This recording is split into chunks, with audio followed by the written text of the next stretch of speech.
சிறுவயதில் கேட்ட தென்கட்சி சுவாமிநாதன் ஐயா அவர்களின் சிந்தனையை தூண்டும் நகைச்சுவை கதைகளை இந்த பதிவில் பார்க்கலாம். ஒரு நண்பர் யாருக்கோ ஃபோன் பண்ணிட்டு இருந்தார். அவர் பேசி முடிச்சதும் நான் அவரை பார்த்து, இப்போ ஃபோன் பண்ணீங்களே, அந்த ஃபோன் நம்பர் என்ன அப்படின்னு கேட்டேன். அவர் தலையை சொரிஞ்சுக்கிட்டார். ஞாபகம் வரலன்னார். சரி சார், அதை விடுங்க, உங்கள் மனைவி பேர் என்ன அப்படின்னு கேட்டேன். மாலதின்னார். என்ன சார் இது வேடிக்கை, கொஞ்ச நேரத்துக்கு முன்னாடி பேசின ஃபோன் நம்பர் மறந்து போச்சு, எப்போ கல்யாணம் பண்ணிக்கிட்ட மனைவி பேர் மறக்கல, அதை கரெக்டாக சொல்லிவிட்டீங்களே அப்படின்னு கேட்டேன். அவர் என்ன ஒரு மாதிரியாக பார்த்தார். அவர் அப்படி என்னை பார்த்ததில் ஒன்றும் தப்பு இல்லை, ஏன்னா நாம் எல்லாருமே அப்படித்தானே, ஒரு குறிப்பிட்ட காரியத்துக்காக தொலைபேசியில் ஒருத்தட்ட பேசுகிறோம், அதுக்கப்புறம் அந்த எண் நமக்கு அனாவசியம், அதனால் மறந்துடுறோம். இதுக்கு பேர் தான் தற்காலிக ஞாபகம். ஆனால் மனைவி பேரை மறந்துட முடியுமா?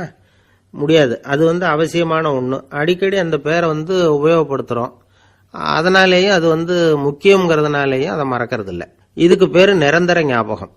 சரி, இந்த தற்காலிக ஞாபகம், நிரந்தர ஞாபகம், இது ரெண்டு ஞாபக அளவுகளையும் கட்டுப்படுத்துறது எது அப்படின்னா மூளைக்குள்ள நடக்கிற மின்சார நடவடிக்கைகள் தான். தற்காலிக ஞாபகம் ஒரு மின்னல் மாதிரி தோன்றி மறையுது. நிரந்தர ஞாபகம் ஒரு படிவம் போல மூளையில படிஞ்சுடுது. ஒரு சம்பவத்தின் பல பிரதிகள் மூளையில பல்வேறு பகுதிகளிலேயும் படிகிறதுனால ஒன்று மறைஞ்சாலும் மறந்தாலும் இன்னொன்று மறையறதில்லை. இப்படிப்பட்ட நிலைமையில தான் தொண்டையில இருக்கு, வாயில வரமாட்டேங்குது சார் அப்படிமா. ஒருத்தருக்கு எந்த துறையில ஆர்வமும் ஈடுபாடும் அதிகமோ அது சம்பந்தமான ஞாபக சக்தி அதிகமா இருக்கும். தொழிலை விரும்புகிற ஒரு டெலிபோன் ஆபரேட்டருக்கு எண்கள்லாம் நல்ல ஞாபகம் இருக்கும். அது மாதிரி கவிஞர்களுக்கு வார்த்தைகள் நல்ல ஞாபகத்தில் இருக்கும். இது ஒரு பக்கம் இருந்தாலும் ஒரு மூளை எண்களை விட எழுத்துக்களை விட படங்களை ரொம்ப சுலபமா ஞாபகத்தில் வச்சுக்குது. புரிஞ்சுக்கிற தன்மை, அனுபவம், புத்தி கூர்மை இது கூடி குறையிறத பொறுத்து ஞாபக சக்தியும் ஏறும் இறங்கும். இப்போ உதாரணத்துக்கு, ஒரு பையனுக்கு படித்தது எதுவும் ஞாபகத்தில் இல்லைன்னா அவன் அதை சரியா புரிஞ்சுக்கலன்னு அர்த்தம். இந்த மறதிங்கிறது எந்த சமயத்தில் ஒரு பிரச்சனை ஆகுது தெரியுமா? உங்களுக்கு வேண்டியப்பட்ட ஒருத்தரை ஞாயிற்றுக்கிழமை சாயந்தரம் சரியா 5 மணிக்கு கடற்கரைக்கு வர சொல்லிவிட்டு அந்த நேரத்தை மறந்துட்டா அது பரவாயில்ல, வர சொன்னதையே மறந்துட்டாதான் நிலைமை மோசம்னு அர்த்தம். இப்படி இருந்தா இது சிகிச்சை எடுத்துக்க வேண்டிய நிலைமைங்கிறத புரிஞ்சுக்கணும். ஆமா, இதுக்கும் மருந்து இருக்கு. ஆனா மூளை குறிப்பிட்ட அளவுக்கும் கீழே இயங்குறப்போ இன்னொன்னு சொல்லுவாங்க, இந்த நியூரோ டிரான்ஸ்மிட்டர் அப்படின்னு சொல்லுவாங்க. அப்படிங்கிற மூளை ரசாயனம் ரொம்பவும் குறைஞ்சி போறப்போ மட்டும்தான் உபயோகப்படும். டாக்டர் என்ன சொல்றாங்க தெரியுமா? மூளையை பொறுத்த வரைக்கும் அதுல ஞாபக சக்தி அதிகமா உள்ள மூளை, மறதி உள்ள மூளை அப்படின்னு ஒன்றும் கிடையாது அப்படிங்கிறாங்க. நினைவு வச்சுக்கிறதுக்கு பயிற்சி அளிக்கப்பட்ட மூளை, பயிற்சியற்ற மூளை அப்படின்னு வேணும்னா சொல்லலாம் அப்படின்னு சொல்றாங்க. அதனால நம்ம ஞாபக சக்திங்கிறது நம்ம கிட்ட இருக்கிற பயிற்சி, முயற்சி இதை பொறுத்து தான் அமையும். ஒருத்தர் ஒரு பென்சிலை எங்கேயோ வச்சுக்கிட்டு தேடிக்கிட்டு இருந்தார். அப்புறம் என்னமோ தீவிரமா யோசனை பண்ணி அதை ஞாபகப்படுத்தி பார்த்துக்கிட்டு இருந்தாராம். எதிரில் உட்காந்துருந்தவர் சொன்னார், பென்சிலை தானே தேடிட்டு இருக்கீங்க, அது உங்க வலது காதில் இருக்குது சார் அப்படின்னாராம் அவரு. இதுக்கு அவரு சொல்லியிருக்காரு, பென்சிலை வலது காதில் தான் வச்சிருக்கேங்கிறது எனக்கு நல்லா ஞாபகம் இருக்கு, ஆனா எது வலது காதுங்கிறது தான் மறந்து போச்சு அப்படின்னாராம். அவர் அதை தான் யோசிச்சுட்டு இருந்திருக்கிறார்.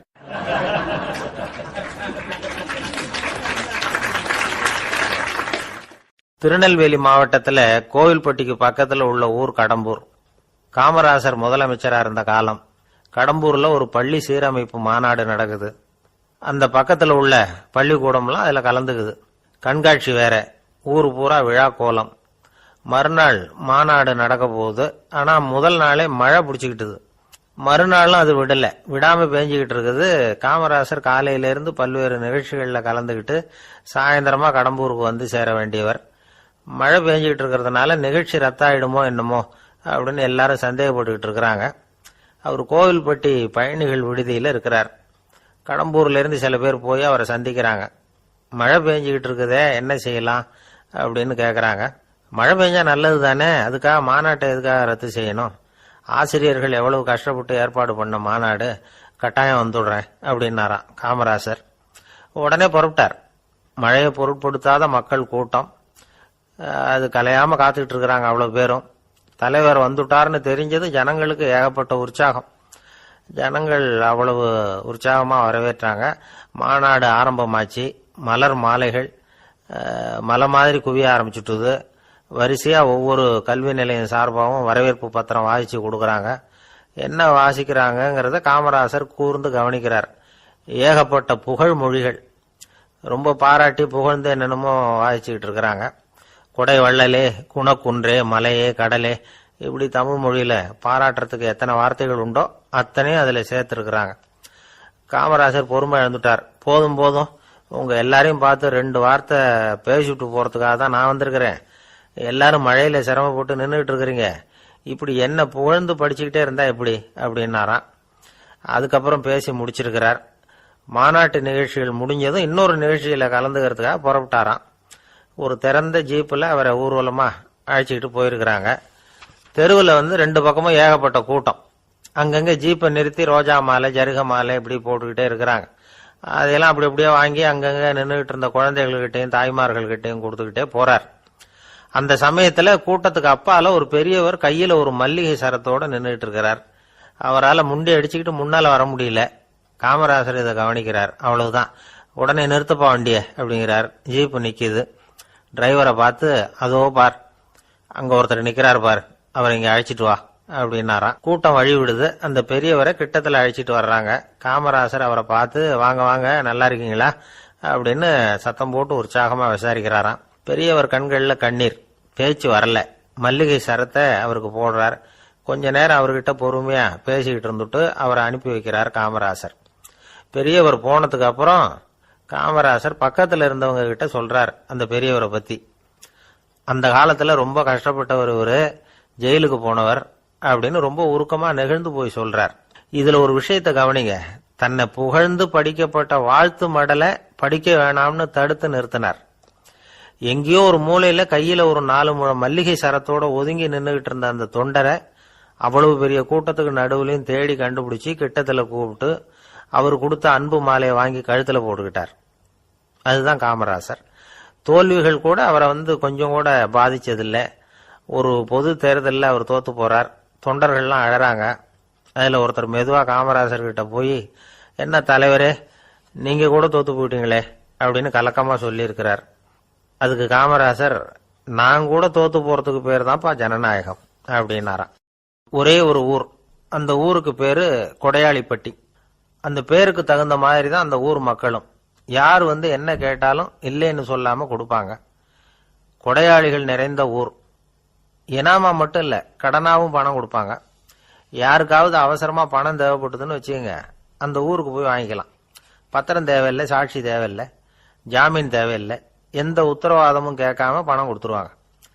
நம்மால் ஒருத்தனுக்கு பணம் தேவைப்பட்டது. சொந்த பந்தம்லாம் கேட்டு பார்த்தா யாரும் கொடுக்கற வழியா தெரியல. எல்லாரும் அவங்கவுங்க சௌரியத்தை பாக்குறவங்க, அடுத்தவங்க சௌரியத்தை பத்தி கவலைப்படாதவங்க. இவன் எல்லாரையும் கேட்டு பார்த்துட்டு சோர்ந்து போய் உக்காந்துட்டான். அந்த நேரம் தான் கொடையாளிப்பட்டியை பத்தி கேள்விப்பட்டான். அப்படி ஒரு ஊர் இருக்கிறது தெரிஞ்சதும் அந்த ஊருக்கு வழி கேட்டுக்கிட்டு ஒரு நாள் புறப்பட்டு போனான். வயல்காட்டு வழியா போக வேண்டியிருந்தது. மெதுவா நடந்து ஊர் எல்லைக்கு வந்துட்டான். 2 பக்கமும் விவசாய வேலைகள் மும்முரமா நடந்துகிட்டு இருக்குது. ஏறு உழுதுகிட்டு இருக்கிறாங்க. அப்ப அங்க ஒரு ஆளை பாம்பு கடிச்சுட்டுது. பக்கத்துல வேலை செஞ்சுக்கிட்டு இருந்தவங்க ஓடி வந்தாங்க. அவசரமா செய்ய வேண்டிய முதல் உதவியெல்லாம் செஞ்சு பார்த்தாங்க. பலன் இல்லை. அந்த ஆள் செத்து போட்டான். அவன் செத்து விட்டான்னு தெரிஞ்சதும் அவனை தூக்கி வரப்பு மேல போட்டுட்டு எல்லாரும் அவங்கவுங்க வேலையை கவனிக்க ஆரம்பிச்சுட்டாங்க.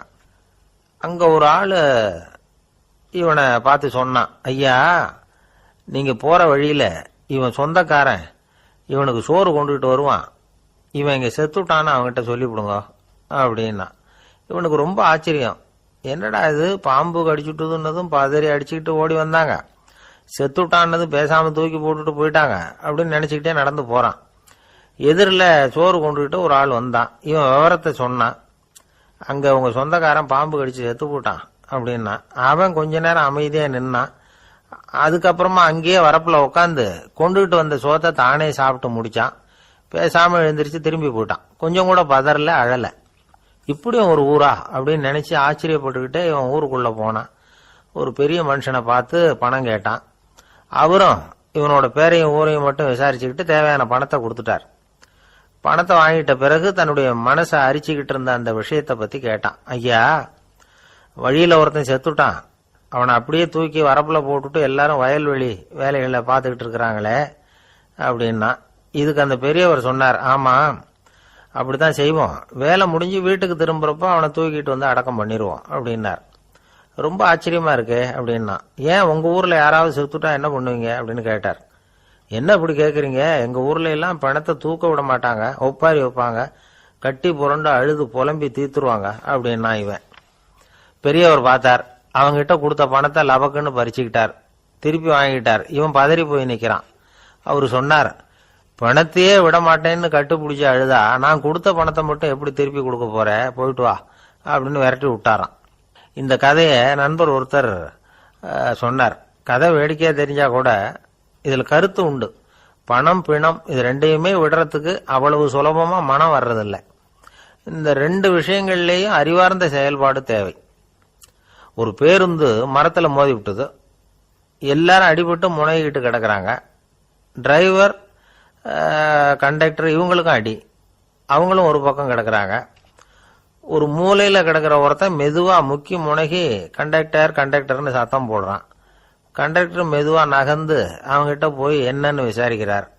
அவன் ரொம்ப சிரமப்பட்டு வாயை திறந்து ஒரு 15 காசு சில்லற பாக்கி அப்படின்னானா. ஒரு கடற்கரை ஓரம், அங்க ஒரு சின்ன கிராமம். அந்த கிராமத்துல ஒரு சின்ன பள்ளிக்கூடம். கடற்கரை ஓரத்துல உள்ள ஒரு விடுதியில ஓய்வுக்காக ஒருத்தர் வந்து தங்கி இருக்கிறார். பள்ளிக்கூடத்துல ஏதோ விழா நடக்கிறது மாதிரி தெரிஞ்சது. உடனே அவர் அந்த பக்கமா வந்தார். இங்க என்ன நடக்குதுன்னு விசாரிச்சார். பள்ளி ஆண்டு விழா நடக்குதுன்னாங்க. உடனே போனார். கண்காட்சி ஒன்று வச்சிருந்தாங்க. உள்ள போய் பார்த்தார். பள்ளிக்கூடத்தில் படிக்கிற மாணவர்களை சொந்தமா தயார் பண்ண பொருள்களை காட்சிக்கு வச்சிருக்கிறாங்க. அந்த ஊர் மக்கள்லாம் அதை கூட்டம் கூட்டமா போய் பார்த்துக்கிட்டு இருக்கிறாங்க. இவரும் ஆர்வமா அதையெல்லாம் பார்த்துக்கிட்டே போறார். ஒரு இடத்துல ஒரு சின்ன ரயில் செஞ்சு வச்சிருந்தாங்க. மாணவர்களே தயார் பண்ணது. மின்சாரத்தால் அது ஓடுறது மாதிரி பண்ணி வச்சிருந்தாங்க. அதுல ஒரு சின்ன பொத்தான் இருக்கும். அது அமுக்குனா ரயில் ஓடும், சுத்தி சுத்தி வரும். மாணவர்கள் எதிரில் நின்று அதுக்கு விளக்கம் கொடுத்துக்கிட்டு இருக்கிறாங்க. இவரு அதை கவனிச்சார். ரயில் ஓடுறத பார்த்தார். அங்க நின்றுகிட்டு இருந்த மாணவர்கள் கிட்ட விளையாட்டா கேட்டார், ஏன்பா இந்த ரயில் எதனால ஓடுது அப்படின்னு கேட்டார். இவரு சக்தியினால ஓடுது அப்படின்னாங்க மாணவர்கள். அது என்ன சக்தின்னு கேட்டார். அதுக்கு பேரு மின்சாரம் அப்படின்னாங்க. சரி, நீங்க மின்சாரத்தை பார்த்துருக்கிறீங்களா அப்படின்னார். நாங்க பார்த்தது இல்லைங்க, ஆனா இதை செய்யறதுக்கு எங்களுக்கு உதவி பண்ண ஆசிரியர் ஒரு பட்டதாரி, ஒரு கால் அவர் பார்த்துருக்கலாம் அப்படின்னாங்க. அவர் எங்க இருக்காருன்னு கேட்டார். இதோ அழைச்சிட்டு வர்றோம்னு ஓடினாங்க. அவர் அழைச்சிட்டு வந்தாங்க. அவர்கிட்ட ஒரு பெரியவர் கேட்டார், மின்சாரத்தை நீங்க பார்த்துருக்கிறீங்களா அப்படின்னு. மின்சாரத்தை பார்க்கறதாவது நான் பார்த்ததே இல்லை. நான் பார்த்தது அது செயல்படுற விதத்தை தான். அது விளக்க வந்து எரிய வைக்குது, ரயில ஓட வைக்குது, இது மாதிரி எத்தனையோ எந்திரங்களை வந்து செயல்பட வைக்குது. ஆனா உண்மையிலேயே அது என்னன்னு எனக்கு தெரியாது. ஒருவேளை இந்த பள்ளிக்கூடத்து தலைமை ஆசிரியருக்கு தெரிஞ்சிருக்கலாம், ஏன்னா அவர் ஒரு மேல்நிலை பட்டதாரி அப்படின்னாராம் அவரு. சரின்னு போய் தலைமை ஆசிரியரை கூப்பிட்டுக்கிட்டு வந்தாங்க. அவர்கிட்டயும் இதே கேள்வி கேட்டாராம் அவரு. மன்னிக்கணும், இந்த கேள்வி இதுவரைக்கும் யாரும் என்கிட்ட கேட்டதில்லை. சக்தியை யாரும் பார்க்க முடியாது, ஆனா அது செயல்படும் விதத்தை தான் பார்க்க முடியும் அப்படின்னாராம் அவரு. இப்போ இதுவரைக்கும் கேட்டுக்கிட்டு இருந்த பெரியவர் சிரிச்சார். சிரிச்சுட்டு சொன்னாராம், சரி அதுக்காக ஒன்றும் கவலைப்படாதீங்க, என்னுடைய பெயர் தாமஸ் ஆல்வா எடிசன் அப்படின்னாராம். இதை கேட்டதும் அங்க இருந்தவங்களுக்கெல்லாம் அதிர்ச்சி, ஆச்சரியம். என்னது, நீங்க தானா எடிசன்?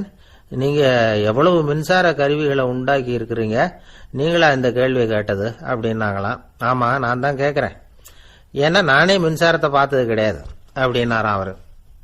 அன்புங்கிறது இப்படிப்பட்டதுதாங்கிறார் ஓஷோ. அன்புங்கிறது நம்ம உடற்கூறு அமைப்பில் இல்லை, அது நம்ம உடம்புல உள்ள சுத்த சக்தியின் வெளிப்பாடு. அதை உணரத்தான் முடியுமே தவிர பார்க்க முடியாது. அன்பே உன்னை வந்து நான் என் இருதயத்தில் வச்சிருக்கிறேன் அப்படின்னு எல்லாம் சொல்லுவான். இதெல்லாம் சும்மா. இது வந்து டாக்டர்கள் சொல்ற இருதயம் கிடையாது. அது வந்து ரத்தத்தை தள்ளுகிற ஒரு கருவி, அவ்வளவுதான். ஞானிகள் சொல்லுகிற இதயம் வேற, அது கண்ணுக்கு புலப்படாத ஒரு சக்தி. என்னுடைய இதயம் ரொம்ப விசாலமானது சார் அப்படின்னார் ஒருத்தர். அப்படிங்களான்னு ரொம்ப மரியாதையா, ஆமாங்க டாக்டர் அப்படிதான் சொல்றார், கொஞ்சம் வீங்கி போய் பெருசா இருக்குதான் அப்படின்னார். இப்பெல்லாம் நம்ம ஊர்ல மாமியார் மருமகள் ஒருத்தர் நல்லா புரிஞ்சுக்கிட்டு நல்ல விதமா தான் இருக்கிறாங்க பல இடத்துல. அதனால நான் இப்ப சொல்ல போற கதையை கேட்டுவிட்டு இந்த காலத்துல அவ்வளவு மோசமா யாரு சார் நடந்துக்கிறாங்க அப்படின்னு கேட்டு யாரும் சண்டைக்கு வரக்கூடாது. இன்னொரு உண்மையையும் சொல்லிவிடுறேன். அதாவது இந்த கதையை நமக்கு எழுதி அனுப்பி இருக்கிறதே கொஞ்ச நாள்ல மருமகளாகவும் அதுக்கப்புறம் கொஞ்ச காலத்துல மாமியாராகவும் ஆக போற ஒரு நேயர் தான். சரி, இந்த கதைக்கு வருவோம். அதாவது ஒரு சின்ன குடும்பம், அந்த வீட்டில் மாமியார் ஆட்சி, அவங்க வச்சதுதான் சட்டம். புள்ளையண்டான் எப்படின்னா அம்மா சொல்றதையும் கேட்டுக்குவான், மனைவி சொல்றதையும் கேட்டுக்குவான், நமக்கு என்னத்துக்கு வம்புங்கிற டைப். மருமகள் பேர்ல குறை கண்டுபிடிக்கிறதுலேயே அந்த மாமியாருக்கு ஒரு சுவாரஸ்யம். சின்ன சின்ன விஷயத்துல எல்லாம் குத்தம் கண்டுபிடிச்சுக்கிட்டே இருக்கிறாங்க. பொதுவா எல்லாரும் எப்படின்னா ஏதாவது ஒரு காரணத்துக்காக சண்டை போட்டுக்கிட்டு இருப்பாங்க. அந்த அம்மா எப்படின்னா ஏதாவது ஒரு சண்டையை போடுறதுக்காக காரணத்தை தேடிட்டு இருப்பாங்க. அப்படி ஒரு மனசு. அந்த மருமக பொண்ணு பாவம் பயந்து பயந்து ஒவ்வொரு காரியமும் செஞ்சுக்கிட்டு வந்தது. இப்படியே பல வருஷம் ஓடி போட்டுது. அந்த மாமியாருக்கும் ரொம்ப வயசாயிட்டுது. இருந்தாலும் அந்த பழைய சுபாவம் மட்டும் மாறவே இல்லை. திடீர்னு ஒரு நாள் பக்கவாதம் வந்து அந்த அம்மாவுக்கு ஒரு பக்கம் கை கால் இழுத்துக்கிட்டுது. வாய் சுத்தமா பேச முடியாம போயிட்டுது. சத்தம் மட்டும் வரும். ஒரு பக்கத்து கை காலை அசைக்க முடியும். பேசுறதெல்லாம் கையால தான், அதாவது கை சைகையால. இப்படிப்பட்ட நிலைமையில கூட அந்த பொண்ணு தண்ணியோ பாலோ இவங்க எதிரில் கொண்டாந்து வச்சா அதை வேணும்னே தட்டி விட்டுட்டு ஒம்பு வளர்க்கறது. அதுக்கப்புறம் அந்த பொண்ணு தரையை சுத்தப்படுத்தும்ல, அதை பார்த்து ரசிக்கிறது. இருந்தாலும் அந்த பொண்ணு இதையெல்லாம் பெருசுப்படுத்தாம ரொம்ப பொறுமையா தான் இருந்தது. ஒரு நாள் வீட்டில் வச்சிருந்த பாலை பூனை குடிச்சிட்டு போட்டுது. வயசான காலத்துல இந்த அம்மா பால் இல்லாம கஷ்டப்படுவாங்களே அப்படின்னு நினைச்சு பக்கத்து வீட்டுல போய் கொஞ்சம் பால் வாங்கிட்டு காய்ச்சி மாமியார் முன்னாடி கொண்டாந்து வச்சுது அந்த பொண்ணு. வழக்கம் போல அந்த அம்மா பாலை தட்டி விட்டுட்டாங்க.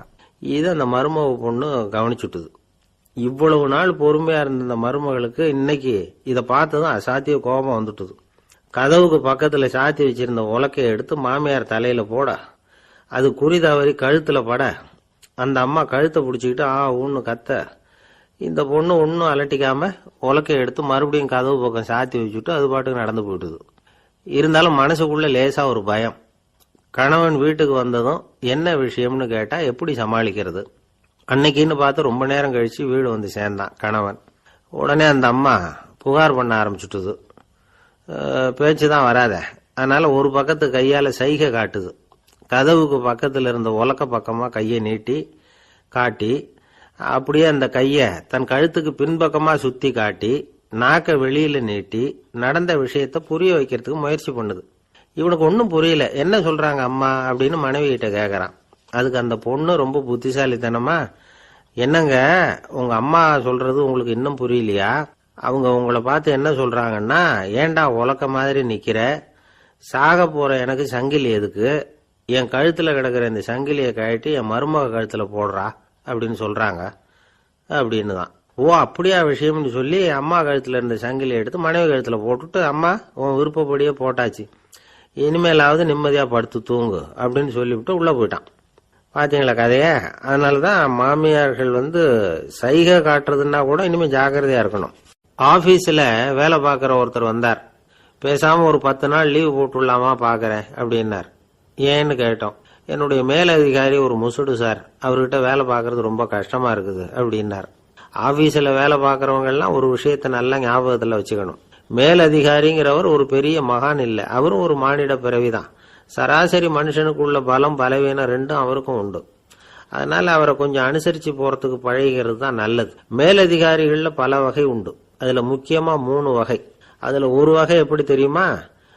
உங்களை ஒரு வேலை செய்யற மெஷினா மட்டுமே நினைக்கக்கூடிய வகை. இவங்கெல்லாம் எப்படின்னா, எங்கேயாவது வெளியூர் போயிருந்தா கூட அங்கிருந்து போன் பண்ணுவாங்க, அந்த வேலை என்னாச்சு இந்த வேலை என்னாச்சு அப்படின்னு. இவங்களுக்கெல்லாம் உங்க நலனை பத்தியோ உங்க குடும்பத்தை பத்தியோ அக்கறை இருக்காது. நீங்க சொல்ற யோசனை எதுவும் இவங்க கிட்ட எடுபடாது. கொடுத்த வேலையை பாரு, நீ எனக்கு புத்தி சொல்ல வேணாம் அப்படிம்பாங்க. இவங்களை அனுசரிச்சு போறதுக்கு ஒரே வழி, இவங்க எதை சொன்னாலும் சரின்னு சொல்லிவிட்டு வேலையை கவனிக்க வேண்டியதுதான். இவங்க கிட்ட வேற எந்த கேள்வியும் கேட்டுக்கிட்டு இருக்கக்கூடாது. ஆமா சாமி போடுறது கௌரவ குறைச்சல் இல்ல, அது ஒரு அலுவலக சௌகரியம், அவ்வளவுதான். இன்னொரு வகையான மேலதிகாரிகள் எப்படி தெரியுமா? இவங்கெல்லாம் ஆபீஸ் வேலையை பத்தி அதிகமா கவலைப்பட்டுக்கிட்டு இருக்க மாட்டாங்க. தங்களுடைய சொந்த இமேஜ் பாதிக்கப்படக்கூடாதுங்கிறதுலயே கவனமா இருப்பாங்க. இவங்கெல்லாம் அடிக்கடி உங்க நலனை விசாரிப்பாங்க. அதே மாதிரி நீங்களும் அவரை விசாரிக்கணும்னு எதிர்பார்ப்பாங்க. இந்த ரக அதிகாரிகளுக்கெல்லாம் புது வருட வாழ்த்து அனுப்பலாம், பிறந்த நாள் வாழ்த்து அனுப்பலாம். அவருக்கு எங்கேயாவது ஒரு பாராட்டு விழா நடந்தா முதல் வரிசையில போய் உட்காந்து உங்க முகத்தை காட்டலாம். ஆபீஸ் வேலையை மட்டுமே பார்க்கிற பணியாளர்கள் இது மாதிரி அதிகாரிகள் கிட்ட நல்ல பேர் வாங்க முடியாது. இன்னொரு வகையான மேலதிகாரிகள் உண்டு. அவங்க எப்படின்னா ஆபீஸ் வேலையை பத்தியும் கவலைப்பட மாட்டாங்க, தனக்கு கீழே வேலை பார்க்கறவங்கள பத்தியும் கவலைப்பட மாட்டாங்க. எக்காரணம் கொண்டும் தன்னுடைய பொசிஷனுக்கு ஆபத்து வந்துடக்கூடாதுன்னு நினைக்கக்கூடியவங்க இவங்க. இவங்களால கடுமையான வேலை செய்யவும் முடியாது, தீர்மானிக்கவும் முடியாது. எந்த முடிவையும் எடுக்காம அப்படியே தள்ளி போட்டுக்கிட்டே போடுவாங்க எல்லாத்தையும். இதனால என்ன ஆகும்னா, இவருக்கு கீழே வேலை பார்க்கிற உங்களுக்கு பொறுப்பு அதிகமாயிடும். இவங்க கிட்ட போய் பிரச்சனையை மட்டும் சொல்லி பிரயோஜனம் இல்லை, அதுக்கான முடிவுகளை நீங்களே சொல்லணும். அப்பதான் இது மாதிரி அதிகாரிகள் கிட்ட நல்ல பேர் வாங்கலாம். அட்லீஸ்ட் கெட்ட பேர் வாங்காமலாவது காலம் தள்ளலாம். ஆபீஸ்ல வேலை பார்க்கறவங்க முக்கியமா சில விஷயங்களை ஞாபகத்துல வச்சுக்கணும். ஆபீஸ்ல நடக்கிற நல்லது கெட்டது எதுவா இருந்தாலும் உடனடியா மேலதிகாரி கிட்ட தெரிவிக்கிறது நல்லது. மூன்றாவது மனிதர் மூலமா அதை அவர் தெரிஞ்சுக்கிறது அவ்வளவு நல்லது இல்லை. எந்த மேல் அதிகாரியுமே தான் இந்த சர்பாஸ் செய்யப்படுறத விரும்புறதில்லை. அதனால அவருக்கு தெரியாம மேலிடத்துக்கு மணி எழுதி போடக்கூடாது. அப்படி எழுதி போடுறவங்க சில பேர் இருக்கிறாங்க. நீங்களும் உங்க மேலதிகாரியும் தொழில் ரீதியா ஒரே படிப்பு படிச்சவரா இருக்கலாம். அப்படி இருந்ததுன்னா அட்ஜஸ்ட் பண்ணி போறது கொஞ்சம் கஷ்டம்தான். இதை மனசுல வச்சுக்கிட்டு நடந்துக்கணும். உங்களுக்கும் அவருக்கும் அபிப்பிராய பேதமா, அது அவருக்கும் உங்களுக்கும் உள்ள தனிப்பட்ட பிரச்சனை, அதை விளம்பரப்படுத்திட்டு இருக்க கூடாது. அது அவருடைய கோபத்தை கிளறும். உங்க மேலதிகாரி உங்க கூட படிச்சவரா இருக்கலாம், அதுக்காக அவரை எல்லாருக்கும் முன்னாடி அடைய கிச்சாமி எப்படிரா இருக்க அப்படின்லாம் கேட்டுக்கிட்டு இருக்கக்கூடாது. பொதுவா யாரும் அதை விரும்புறதில்லை. இவ்வளவையும் உங்க மனசுல வச்சுக்கிட்டு கொஞ்சம் சாமர்த்தியமா நடந்துகிட்டீங்கன்னா ஆபீஸ் உங்களுக்கு அவஸ்தையா இருக்காது, ஆனந்தமா இருக்கும். ஒரு மேலதிகாரி தன்கிட்ட வேலை பார்க்கிற ஒருத்தரை பத்தி ரொம்ப பெருமையா சொன்னாராம். எங்க ஆபீஸ்ல எவ்வளவோ பேர் வேலை பார்க்கறாங்க, எல்லாரும் தினமும் ஏதாவது பிரச்சனைகளை சொல்லிட்டு இருப்பாங்க. ஆனா இவர் ஒருத்தர் மட்டும்தான் இது வரைக்கும் என்கிட்ட எந்த பிரச்சனையும் சொன்னதே இல்லை. அவர் பாட்டுக்கு வருவார், வேலை பார்ப்பார், போயிடுவார் அப்படின்னாராம். நான் உடனே அவ்வளவு பெருமைக்குரிய அந்த ஊழியரை பார்த்து கேட்டேன், ஏன்பா உன்னுடைய மேலதிகாரி கிட்ட நீ எந்த பிரச்சனையும் கொண்டுகிட்டு போறதே இல்லையாமே அப்படின்னு கேட்டேன். அதுக்கு அவர் சொல்றாரு, ஆமாங்க, அது ஏன்னா அவரால் எந்த பிரச்சனையுமே தீர்க்க முடியாதுங்கிறது எனக்கு நல்லா தெரியும், அதனால அப்படி செய்யறேன், வேற ஒண்ணும் இல்லை அப்படின்னார் ரொம்ப பொறுமையா. ஒரு ஊர்ல ஒருத்தர் இருந்தான். ஒரு நாள் காலையில எழுந்திருச்சான். ஒரு 10 ரூபாய் எடுத்து சட்டப்பையில வச்சுக்கிட்டான். கடை தெருவுக்கு புறப்பட்டான். காய்கறி வாங்கறதுக்காக அவன் போறான். காய்கறி சந்தைக்கு போய் சேர்ந்தான். கத்திரிக்காய் 1/4 கிலோ கொடுங்கன்னா கொடுத்தாங்க. காசு கொடுக்கறதுக்காக சட்டப்பையில கையை விட்டான், பணத்தை காணும். 10 ரூபாய் சட்டப்பையில வச்சுக்கிட்டு தான் வந்தான். அது இப்ப அங்க இல்ல, வழியில் எங்கேயும் அது விழுந்துட்டு போல் இருக்கு. அல்லது யாராவது திருடர்கள் தெரியாம அதை எடுத்துக்கிட்டு போட்டாங்களா என்னன்னு தெரியல. எப்படியோ 10 ரூபாய் அவன் இழந்துட்டான். கையில காசு இல்ல. அதனால கத்திரிக்காயை திருப்பி கொடுத்துட்டு கவலையோட வீட்டுக்கு திரும்பி வந்தான். அதையே நினைச்சுக்கிட்டு இருந்தான். அவனுக்கு துக்கம் அதிகமா போச்சு, அழ ஆரம்பிச்சுட்டான். காய்கறிகள் வாங்கிட்டு ஆனந்தமா சமைச்சு சாப்பிடலாம்னு நினைச்சோம், அது முடியாம போச்சேங்கிற கவலை அவனுக்கு. அதனால அதை மறக்கவே முடியல. இது நடந்து கொஞ்ச நாள் ஆச்சு. அதே மனுஷன் இன்னொரு நாள் அதே மாதிரி புறப்பட்டான். பணத்தை எடுத்து பையில வச்சுக்கிட்டான். காய்கறி சந்தையை நோக்கி போய்கிட்டு இருக்கிறான். இப்போ வழியில ஒரு ஏழை பையனை பார்த்தான். தம்பி எங்க போற அப்படின்னு கேட்டான். ஐயா பள்ளிக்கூடத்துக்கு போயிட்டு இருக்கிறேன் அவன். சரி, அதுக்கே எவ்வளவு கவலையோட போயிட்டு இருக்கிற அப்படின்னு விசாரிச்சான் அவன். ஐயா நான் ரொம்ப ஏழை, வீட்டுல வசதி இல்ல, பரீட்சைக்கு பணம் கட்டணும், இன்னைக்கு கடைசி நாள், என்ன செய்யறதுன்னு தெரியலன்னா. இவன் பார்த்தான். தாங்கிட்ட இருக்கிற பணத்தை எடுத்து அந்த பையன்கிட்ட கொடுத்தான். இதை வச்சுக்கோ, உடனே பணத்தை கட்டு, நல்லா படி, பரீட்சை எழுது அப்படின்னு சொல்லிவிட்டு திரும்பி வந்துட்டான். வெறுங்கையோட திரும்பி வந்தோம். வீட்டுல கேக்குறாங்க எங்க காய்கறின்னு வழக்கம் போல கேட்டாங்க. இவன் நடந்ததை சொன்னான். இப்போ வீட்டுல இருந்தவங்க அவங்ககிட்ட ஒரு கேள்வி கேட்டாங்க. ஏங்க இதே மாதிரி முன்னாடி ஒரு தடவை காய்கறி வாங்க போய் வெறுங்கையோட திரும்பி வந்தீங்க, இப்பவும் வெறுங்கையோட தான் திரும்பி வந்திருக்கிறீங்க, ஆனா முன்னாடி வந்தப்போ வருத்தமா இருந்தீங்க, இப்போ உங்க முகத்துல வருத்தம் தெரியலையே அப்படின்னு கேட்டிருக்கிறான். அதாவது வீட்டுல இருக்கிறவங்க கேட்டாங்களாம். இப்போ அந்த மனுஷன் யோசிக்க ஆரம்பிச்சானாம், இந்த 2 நிகழ்வுகளுக்கு என்ன வித்தியாசம்? போன தடவை அவன் பணத்தை இழந்தான், இந்த தடவை அவன் பணத்தை இழந்திருக்கிறான். போன தடவை யாரோ திருடிட்டு போயிட்டாங்க, இந்த தடவை அவனாவே ஒரு பையன் பேர்ல இறக்கப்பட்டு எடுத்து கொடுத்துருக்கிறான். அன்னைக்கு பணம் போயிட்டுதேன்னு வருத்தமா இருந்தது, இன்னைக்கு பணம் போனாலும் மனசுக்கு மகிழ்ச்சியா இருக்கு, நிறைவா இருக்கு. கொஞ்சம் யோசிச்சு பாருங்க. பணத்தை இழந்தது மகிழ்ச்சிக்கோ வருத்தத்துக்கோ காரணமா இருக்க முடியாது. அப்படின்னா வேற எது காரணம்? அன்றைக்கு பணத்தை இழந்துட்டேன்னு அழுதான், இன்றைக்கு பணத்தை இழந்தாலும் மகிழ்ச்சியா இருக்கிறான். ஆகவே மகிழ்ச்சிக்கும் துக்கத்துக்கும் இழப்பு காரணம் அல்ல, இழப்பு பற்றிய நம்முடைய அறிவு தான் காரணம் அப்படிங்கிறது பெரியவர்களுடைய கருத்து. எந்த பொருளும் நமக்கு கவலையை உண்டு பண்றதில்ல, அந்த பொருள் பேர்ல நாம வைக்கிற பற்று தான் கவலையை உண்டு பண்ணுது. பொருள்கள் நம்ம விட்டுட்டு போயிட்டா நாம அழுதுகிட்டு இருக்கிறோம், நாமே அதுகளை விட்டுட்டு வந்துட்டா மகிழ்ச்சியா இருக்கிறோம். இந்த உண்மையை புரிஞ்சுக்கிட்டு நம்முடைய வாழ்க்கையை நல்ல விதமா அமைச்சுக்கணும். ஒரு ஆள் அழுதுகிட்டு இருந்தான், ஏண்டா அழுகுறேன்னு கேட்கிறார் ஒருத்தர். இழக்கிறதுக்கு எதுவும் இல்லை அதனால அழறேன்னா. என்னடா சொல்றேன்னார். கிட்ட வாங்க சொல்றேன்னா. இந்த மணி பர்ஸை வேற ஒருத்தன் பாக்கெட்ல இருந்து திருடனே, அப்புறம் தான் புரிஞ்சுது அவங்கிட்ட இழக்கிறதுக்கு எதுவும் இல்லைங்கிறது. ஆமாங்க, இது காலி பர்ஸ், அதனால இப்ப அழுதுகிட்டு இருக்கிறேன், திருடியும் பிரயோஜனம் இல்லை அப்படின்னு சொல்லிவிட்டு அழுதானா. ஒரு கோவில்ல ஆன்மீக சொற்பொழிவு நடந்துகிட்டு இருக்குது. ஒரு பெரியவர் பேசிக்கிட்டு இருக்கார். கடவுளை பத்தியும் சொர்க்கத்தை பத்தியும் மனுஷனை பத்தியும் அவர் விவரமா பேசுறார். எல்லாரும் உட்கார்ந்து கேட்கறாங்க. அந்த கூட்டத்துல ஒரு தத்துவ ஞானியும் உட்கார்ந்துருக்கிறார். அவரு அவருடைய நண்பர். பேசி முடிச்சதும் அந்த பெரியவர் மேடையை விட்டு இறங்கினார். நேரா அந்த தத்துவ ஞானி கிட்ட வந்தார். எப்படி இருந்தது என்னுடைய பேச்சு அப்படின்னு கேட்டார். நீங்க பேசினது ஒண்ணுக்கு ஒண்ணு முரண்பாடா தெரிஞ்சது அப்படின்னாராம் இவரு. நான் என்ன அப்படி தப்பா பேசிவிட்டேன் அப்படின்னாராம் அவரு. கடவுளை நம்புகிறவன் சொர்க்கத்துக்கு போவான்னு சொன்னீங்க, அப்புறம் நல்ல விதமா வாழறவன் சொர்க்கத்துக்கு போவான்னு சொன்னீங்க அப்படின்னாராம். இதுல என்ன முரண்பாடுன்னு கேட்டிருக்காரு அவர். இதுலதான் முரண்பாடு தெரியுது எனக்கு. அதாவது இங்க ஒருத்தன் எல்லா தப்பும் பண்ணிட்டு இருக்கிறான், அவன் கடவுளை நம்பினான்னா அவன் சொர்க்கத்துக்கு போவானா? இது என்னுடைய முதல் கேள்வி. இல்லைன்னா ஒருத்தன் எந்த தப்பும் பண்ணல, ரொம்ப ஒழுங்கா வாழ்ந்துகிட்டு இருக்கிறான், ஆனா அவன் கடவுளை நம்பல, அவன் என்ன நரகத்துக்கு தான் போவானா? கடவுள் நம்பிக்கை உள்ள ஒரு திருடன் என்ன ஆவான், எங்க போவான்? கடவுள் நம்பிக்கையே இல்லாத ஒரு நல்லவன் என்ன ஆவான், எங்க போவான்? ஒருத்தன் இங்க கடவுள் நம்பிக்கையோட வாழறது முக்கியமா அல்லது நல்லவனா வாழறது முக்கியமா? இதுதான் இவர் கேட்ட கேள்வி. இதை கேட்டதும் அந்த பெரியவர் குழம்பி போயிட்டார். அவர் சொன்னது நியாயம் தானே. கடவுளை நம்புறவன் தான் சொர்க்கத்துக்கு போவான்னா பேசாம கடவுளை நம்பிக்கிட்டு இந்த உலகத்துல எல்லா தப்பும் பண்ணிட்டு இருக்கலாமே. பேச்சாளர் குழப்பத்தோட வீட்டுக்கு போனார். படுத்து தூங்கினாரு. ஒரு கனவு வந்தது. கனவுல அவர் ஒரு ரயில்ல வேகமா போயிட்டு இருக்கிறார். எதிரில் உட்கார்ந்து இருக்கிறவரை பார்த்து நாம இப்ப எங்க போறோம்னு கேட்டார். சொர்க்கத்துக்கு போயிட்டு இருக்கிறோம் அப்படின்னாங்களாம். ரயில் போய் நின்றுது. இவர் இறங்கினார். இங்க கௌதம புத்தர் இருப்பார், சாக்ரட்டிஸ் இருப்பார், அவங்கள பாக்கிறதுக்கு ஒரு நல்ல வாய்ப்பு அப்படின்னு நினைச்சுக்கிட்டே அங்கேயும் இங்கேயும் பார்த்தார். அங்க யாருமே இல்ல, ஒரே பாலைவனம் மாதிரி இருக்குது. பச்சை இல்ல, பசுமை இல்ல, பூக்கள் இல்ல, மரம்லாம் மொட்டையா நிக்குது. எலும்பும் தோலுமா சில முனிவர்கள் அங்கேயும் இங்கேயுமா உட்கார்ந்து இருக்கிறாங்க. இவர் அவங்க கிட்ட போய் இந்த புத்தர், சாக்ரட்டிஸ் இவங்க எல்லாம் எங்க இருக்கிறாங்கன்னு கேட்டாராம். அப்படி யாரும் இங்க இல்லையே, அவங்க எல்லாம் யாரு அப்படின்னு திருப்பி கேட்டிருக்கிறாங்க. இவருக்கு அதிர்ச்சியா போச்சு. அப்படின்னா அவங்க எங்க போயிருப்பாங்க? உடனே ரயில் நிலையத்துக்கு ஓடி வந்தார். அப்பதான் நரகத்துக்கு ஒரு ரயில் புறப்பட்டுக்கிட்டு இருந்தது அங்க இருந்து. அதுல ஏறி உட்கார்ந்தார். ரயில் வேகமா போச்சு. நரகம் நெருங்க நெருங்க காற்று குளிர்ச்சியா வீச ஆரம்பிச்சுதான். வெளியில பசுமையா இருந்துதான். அழகான மலர்கள், அழகான நீர்நிலைகள், நந்தவனங்கள், ரொம்ப அருமையா இருக்குது. ரொம்ப அங்க இருந்தவங்க எல்லாம் ரொம்ப மகிழ்ச்சியா உல்லாசமா வேற இருந்திருக்கிறாங்க.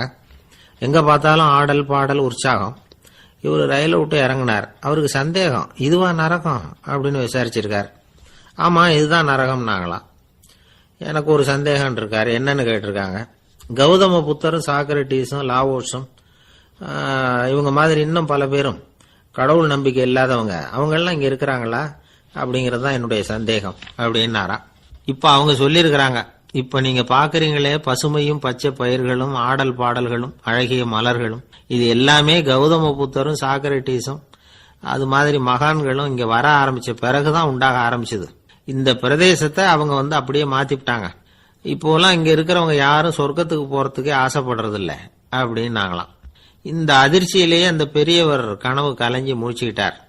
இதுல இருக்கிற கருத்து என்னன்னா, நல்லவர்கள் எங்க இருக்கிறாங்களோ அந்த இடத்துக்கு பேர் தான் சொர்க்கம். சொர்க்கம் நரகம்ங்கிறதெல்லாம் ஆன்மீக பண்புகள், அவ்வளவுதான். ஒரு ஊர்ல ரெண்டு இணைபிரியாத நண்பர்கள். ஒருத்தன் கேட்டான், இப்ப கடவுள் நம்ம முன்னாடி உங்க ரெண்டு பேர்ல யாராவது ஒருத்தர் மட்டும் என்னோட சொர்க்கத்துக்கு வரலாம் அப்படின்னு கூப்பிட்டா நீ என்ன சொல்லுவேன்னு கேட்டானா. இவன் ரொம்ப பெருந்தன்மையா உன்னையே அழைச்சிட்டு போக சொல்லிடுவேன் அப்படின்ட்டு இருக்கான். அப்படின்னா உனக்கு சொர்க்கம் வேணாமான்னு கேட்டிருக்கான் அவன். நீ என்னை விட்டுட்டு போனாவே அப்புறம் இந்த பூலோகமே எனக்கு சொர்க்கம் தாண்டா அப்படின்னு நானா இவன். ஒரு பெரிய காடு, அந்த காட்டுக்கு மத்தியில ஒரு ஆசிரமம். அங்க ஒரு முனிவர் இருந்தார். பல இடங்கள்லேருந்து வர்ற குழந்தைகளுக்கு அவர் பாடம் சொல்லி கொடுத்துக்கிட்டு இருக்கிறார். ஏழை பணக்காரர் அப்படிங்கிற வித்தியாசம்லாம் கிடையாதுங்க. எல்லாரும் அவர்கிட்ட தங்கள் பிள்ளைகளை அனுப்பி வச்சாங்க. மன்னர்களுடைய பிள்ளைங்க கூட அங்கே அவர்கிட்ட தான் படிக்கிறதுக்கு வருவாங்க. ஆனால் அந்த முனிவரை பொறுத்த வரைக்கும் எல்லா பிள்ளைங்களும் ஒன்று தான். இது யார் வீட்டு பிள்ளைன்னு எல்லாம் பார்க்க மாட்டார், எல்லாரும் சமம். மாணவர்கள்லாம் அங்கேயே மாச கணக்கில் வருஷ கணக்கில் தங்கி இருந்து பாடம் கற்றுக்கிட்டு போகிறது வழக்கம். அவராக பார்த்து போன்னு சொல்கிற வரைக்கும் அங்கேயே இருக்கணும், படிக்கணும். குருகுல வாசம். ஒரு சமயம் ஒரு ராஜகுமாரனும் அவர்கிட்ட படிச்சுக்கிட்டு இருந்தான். அவனுக்கு ஒரு 15 வயசு இருக்கும். சில வருஷம் கழித்து இந்த முனிவர் தன்கிட்ட இருக்கிற மாணவர்களுக்கெல்லாம் பரீட்சை வச்சார். அவங்களுடைய அறிவு முதிர்ச்சியை கணிக்கிறதுக்காக பல சோதனைகள்லாம் வச்சார். ஒவ்வொருத்தரா பார்த்து இனிமே நீங்க உங்க வீட்டுக்கு போகலாம் அப்படின்னு சொல்லி அனுப்பி வச்சுக்கிட்டு இருக்கிறார். எல்லாரும் போயிட்டாங்க. கடைசியா மிஞ்சி இருந்தது ஒரே ஒரு மாணவன். அவனை மட்டும் வீட்டுக்கு அனுப்பல. யார் அந்த பையன் தெரியுமா? அவன்தான் அந்த ராஜகுமாரன். ராஜகுமாரனுடைய தந்தைக்கு, அதுதான் இந்த ராஜாவுக்கு, அங்க வயசு ஏறிக்கிட்டே போகுது. என்ன இது, படிக்க போன பையன் இன்னும் திரும்பி வரலையே அப்படின்னு நினைச்சார். வந்துட்டா சீக்கிரமா அவனுக்கு பட்டம் கட்டிவிட்டு நாம விலகிக்கலாமே அப்படின்னு நினைச்சாரு. கல்யாணம் வேற பண்ணி பார்க்கணும் பையனுக்கு. ஆனா பையன் வர்ற வழியை காணும். ராஜா பார்த்தார். சரி, நேர்லயே போய் என்னன்னு தெரிஞ்சுட்டு வந்துருவோம் அப்படின்னு காட்டுக்கு புறப்பட்டார். அங்க போய் முனிவரை பார்த்தார். முனிவர் இவரை அன்பா வரவேற்று உட்கார வச்சார். அதுக்கப்புறம் ராஜா மெதுவா, எல்லாரையும் வீட்டுக்கு அனுப்பி வச்சுட்டீங்களாமே, ஏன் பிள்ளைய மட்டும் அப்படின்னு சொல்லி மெதுவா இழுத்தார். முனிவர் இதுக்கு உடனே பதில் சொல்லல. ராஜாவை கூப்பிட்டுட்டு போய் விருந்தினர் குடிசையில தங்க வச்சார். அதுக்கப்புறம் சொன்னார், உங்க மகன் எல்லா பாடங்கள்லயும் முதல் இடம் வாங்கியிருக்கான். இப்படி முதலாவதா வர்ற மாணவனுக்கு நாங்க இன்னொரு தேர்வு வைக்கிறது வழக்கம். அதுலயும் அவன் முதலாவதா வந்துட்டான்னா அவன் ஒரு பெரிய வித்வான் அப்படிங்கிற கௌரவத்தை அடைஞ்சிருவான் அப்படின்னார். அதாவது முனிவர் அப்படி சொல்றார். அப்படி சொல்லிவிட்டு போயிட்டார் அவரு. ராஜா அங்கேயே தங்கிட்டார். ராத்திரி படுத்து தூங்கினார். காலையில எழுந்திருச்சு அந்த குடிசைக்கு வெளியில வந்தார் பல்லு விளக்கறதுக்காக. அந்த சமயத்துல தூரத்துல ஒருத்தன் ஒரு கையில கோடாலிய வச்சுக்கிட்டு தலையில ஒரு பெரிய விறகு கட்டை சுமந்துக்கிட்டு வந்துகிட்டு இருக்கிறது மாதிரி தெரிஞ்சது. யாராவது விறகு வெட்டியா இருக்கும் அப்படின்னு நினைச்சார் ராஜா. கிட்ட வந்ததும் உத்து பாக்குறாரு. பார்த்தா அது தன்னோட புள்ள. திகைச்சு போயிட்டார். என்ன இது, ஒரு ராஜகுமாரனை கூட இது மாதிரி வேலையெல்லாம் செய்ய சொல்றாங்களே அப்படின்னு நினைச்சார். ராஜகுமாரன் விறகு கட்டை கொண்டுகிட்டு போய் கொல்லை பக்கம் வச்சான். அந்த சமயம் முனிவர் அங்க வந்தார். என்ன மகனே, விறகு வெட்டிட்டு வந்துட்டியா? சரி, இப்போ ஒரு துடைப்பத்தை எடுத்துக்கோ, விருந்தினர் குடிசையின் வாசல் பக்கத்தை கூட்டி பெருக்கி சுத்தம் பண்ணு போ அப்படின்னார். அப்படியே செய்யறேன் குருவே அப்படின்னு சொல்லிவிட்டு போனான். சுத்தம் பண்ண ஆரம்பிச்சுட்டான். ராஜா பார்த்தார் இத. உடனே ஓடியாந்தார். மகனே, என்ன காரியம் பண்ற? துடப்பத்தை கீழே போடுனார். இப்ப அந்த ராஜகுமாரன் சொல்றான், தந்தையே, இது என்னுடைய குருதேவரோட உத்தரவு. இங்க நான் ஒரு மாணவன். இங்க அரசனும் ஒண்ணுதான், ஆண்டியும் ஒண்ணுதான். குருதேவர் சொல்றத மறுக்காம செய்யறது தான் எங்க கடமை அப்படின்னா. இந்த சமயம் முனிவர் அங்க வந்தார். இவனை முதுகுல தட்டி கொடுத்தார். அப்புறம் ராஜா கிட்ட சொன்னார், அரசே, உங்க புள்ள எங்க கடைசி தேர்வுலையும் வெற்றி பெற்றுட்டான். பணிவுதான் மாணவர்களின் மிக உயர்ந்த குணம். குருநாதர் சொல்றது மனசுக்கு பிடிக்கலன்னா கூட மறுக்காம செய்யணும். அப்படி செய்யறதுனால எதை செய்யலாம் எதை செய்யக்கூடாது அப்படிங்கிற விவேகம் அவங்களுக்கு வந்துடும். செய்யக்கூடாதத கூட பெரியவங்க சொல்லிவிட்டா செஞ்சுதான் ஆகணும் அப்படிங்கிற பணிவு அவங்களுக்கு வந்துடும். இந்த குணம் வந்துட்டுதுன்னா அவங்க எத்தனை கடினமான வேலையா இருந்தா கூட ரொம்ப சுலபமா செஞ்சு முடிச்சிருவாங்க. தூக்கத்திலேயும் அப்புறம் துக்கத்திலேயும் தோண்டு போட மாட்டாங்க. இந்த பணிவும் விவேகமும் அவங்க கிட்ட மன உறுதியை ஏற்படுத்தும். அந்த உறுதி உங்க பையனுக்கு வந்தாச்சு. இனிமே அவனை நீங்க அழைச்சிட்டு போகலாம். அவன் நிச்சயமா பேரும் புகழும் பெறுவான் அப்படின்னாரு. ராஜா அவரை பார்த்து, குருதேவா, புரிஞ்சுக்கிட்டேன், என்னை மன்னிக்கணும் அப்படின்னாரு. அதுக்கப்புறம் மகனை அழைச்சிக்கிட்டு நாட்டுக்கு திரும்பி வந்துட்டார். இந்த கதைய இன்று ஒரு தகவல்ல சொல்லுங்க சார், உங்க நிகழ்ச்சியில சொல்லுங்க சார் அப்படின்னு சொல்லி மாணவர்கள் கேட்டா பணிவா இருக்கிறது எப்படி அப்படிங்கறத புரிஞ்சுக்குவாங்க அப்படின்னு சொன்னார் ஒருத்தர். சரி, சொல்லுவோம். அதுக்கு முன்னாடி நேர்லயே ஒரு பையன்கிட்ட சொல்லி பார்க்கலாமே அப்படின்னு தோணுச்சு. உடனே ஒரு பையனை கூப்பிட்டோம். ஏன்பா, உங்க வாத்தியார் உனக்கு இது மாதிரி ஒரு பரீட்சை வச்சா என்ன பண்ணுவேன் அப்படின்னு கேட்டோம். நானும் அப்படிதான் சார், நடந்துக்குவேன், விறகு வெட்டுவேன், தொடப்பத்தினால கூட்டி சுத்தம் பண்ணுவேன், உடனே செஞ்சு முடிச்சிருவேன் சார் அப்படின்னா. பலே பரவாயில்லையே அப்படின்னோம். ஆமாம் சார், அப்படி செஞ்சாதானே வீட்டுக்கு அனுப்புவார், இல்லைன்னா இன்னொரு வருஷம் இங்கே இருந்து படின்னு சொல்லி விடுவாரு, அதனால அப்படி செய்வேன் அப்படிங்கிறான் அந்த பையன். இந்த உலகத்துல உண்மையாவே வேதாந்தம் பேசுறவங்களும் உண்டு, உள்ளுக்குள்ள வேற மாதிரி இருந்துகிட்டு வெளியில வேதாந்தம் பேசுறவங்களும் உண்டு. ஒரு ஆள் இருந்தார், அவரு ஒரு கடை வச்சு வியாபாரம் பண்ணிட்டு இருந்தார். மகா கஞ்சன், யாருக்கும் எந்த உதவியும் செய்ய மாட்டார். எச்சில் கையென்ன ஈர கையை கூட உதற மாட்டார், அப்படிப்பட்ட மனுஷன். அந்த ஊருக்கு ஒரு முனிவர் வந்துகிட்டு இருந்தார். வருஷத்துக்கு ஒரு தடவை வருவார், ஒரு நாள் 2 நாள் இருப்பார், அப்புறம் போயிடுவார். அந்த முனிவர் வர்றப்போலாம் இந்த ஆள் எழுந்திருச்சு ஓடி போய் அவரை வரவேற்பான். ரொம்ப பெரிய வேதாந்தி மாதிரி அவர்கிட்ட பேசிக்கிட்டு இருப்பான். காயமே இது பொய், வெறும் காற்றடைத்த பையும்மா, தர்மம் தலைகாக்கும்மா. பணம் என்ன சார் பணம், இன்னைக்கு ஒருத்தன் கையில இருக்கும், நாளைக்கு ஒருத்தன் கையில இருக்கும், எல்லாம் மாயம். எனக்கு தான் இன்னமும் இந்த சம்சார பந்தத்திலிருந்து விடுபடுறதுக்கு நேரம் வரலேம்மா. அந்த முனிவரும் இந்த ஆள் இப்படி சொல்றதை கேட்ட உடனே, ஏப்பா அப்படி சொல்ற, இப்ப கூட நீ சரின்னு சொல்லு, உனக்கு தீட்சை கொடுத்து இதுல இருந்து விடுபடுற ஞானத்தை போதிக்கிறேன் பார். உடனே அந்த ஆள் என்ன சொல்லுவான் தெரியுமா, ஐயோ சாமி, இப்போ அது எப்படிங்க முடியும், பிள்ளைங்கள்லாம் சின்ன சிறுசுங்க, அதுகளுக்கெல்லாம் ஒரு கல்யாணம் காட்சின்னு செஞ்சு கடமையை முடிச்சுட்டா நீங்க சொல்றபடி செஞ்சு விடலாமா. சரி, இன்னும் முனிவர் போயிடுவார். அடுத்த வருஷம் வருவார், இவன் வழக்கம் போல வேதாந்தம் பேசுவான். சரி தீட்சை கொடுக்குறேன் வா அம்பார். பேரம்பேத்தியை பார்க்கணும், கோர்ட்ல கேஸ் ஒன்று இருக்கு, அது முடியணும் அப்படின்னு தயங்க ஆரம்பிச்சிருவான். எல்லாம் சொல்லுவான், ஆனா குடிக்கிறதுக்கு தண்ணி கூட கொடுக்க மாட்டான். ரொம்ப வருஷம் கழிச்சு மறுபடியும் ஒரு நாள் அந்த ஊருக்கு முனிவர் வந்தார், இவன் கடைக்கு வந்தார். அப்புறம் அங்க கல்லாவில் நம்ம ஆள் இல்லை, அவன் புள்ள தான் உட்காந்துருக்கிறான். அப்பாவை போலவே புள்ளையும் எழுந்திரிச்சு ஓடியாந்து முனிவரை வரவேற்றான். அப்பா எங்கன்னு விசாரிச்சாரு முனிவர். ஐயோ அதை ஏன் கேட்குறீங்க சாமி, உங்ககிட்ட தீட்சை வாங்கி இந்த சம்சார பந்தத்திலிருந்து விடுதலை பெறணும்னு சொல்லிக்கிட்டே இருப்பார், அது நிறைவேறாமலே போய் சேர்ந்துட்டார். போன மாசம் ஒரு நாள் திடீர்னு நெஞ்சு வலிக்குதுன்னார், அவ்வளவுதான் பொட்டுன்னு போயிட்டார் அப்படின்னு புலம்புனான் பையன். இதை கேட்டதும் முனிவர் சிரிச்சாரான். அவன் எங்கடா போவான், உன் அப்பா எங்கேயும் போகல, இதோ வாழை ஆட்டிக்கிட்டு உன் காலடியிலே இருந்துகிட்டு இருக்கான் பார் அப்படின்னு சொல்லி அங்க நின்றுகிட்டு இருந்த ஒரு நாயை சுட்டி காட்டினாரான். என்ன சாமி சொல்றீங்க அப்படின்னு ஆச்சரியமா கேட்டிருக்கான் பையன். உடனே முனிவர் அந்த நாயோட தலையில ஒரு தட்டு தட்டி பேசுறா அப்படின்னாரான். உடனே அந்த நாய் வேதாந்தம் பேச ஆரம்பிச்சுட்டு தான், காயமே இது போய் வெறும் காற்றடைத்த பைய அப்படின்னு தான். முனிவர் சொன்னார், அடே இப்பவும் ஒன்னும் கெட்டு போல, நீ விரும்புனா சொல்லு, உனக்கு தீட்சை கொடுத்து என் பின்னாடியே அழைச்சிட்டு போயிடுறேன், அங்க அழைச்சிட்டு போய் உனக்கு ஞானத்தை போதிக்கிறேன், வர்றியா அப்படின்னு கேட்டிருக்காரு.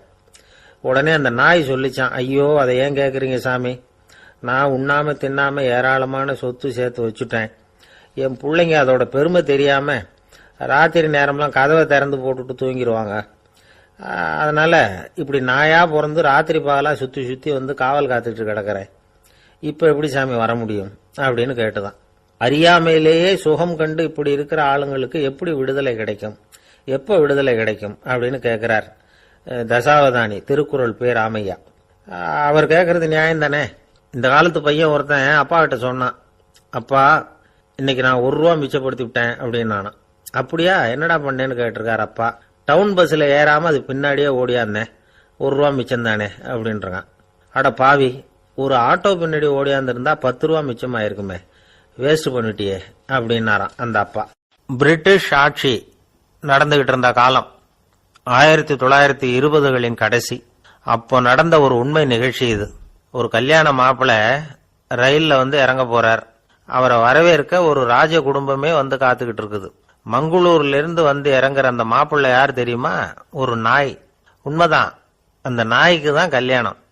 சுதேசி சமஸ்தானத்து மன்னர்கள்ல ஒருத்தர் ஜூனாகட் மகாராஜா, அவரோட வளர்ப்பு நாய் ரோஷனாரா, அதுக்கு கல்யாணம் பண்ணி வைக்கணும்னு ஆசைப்பட்டார்.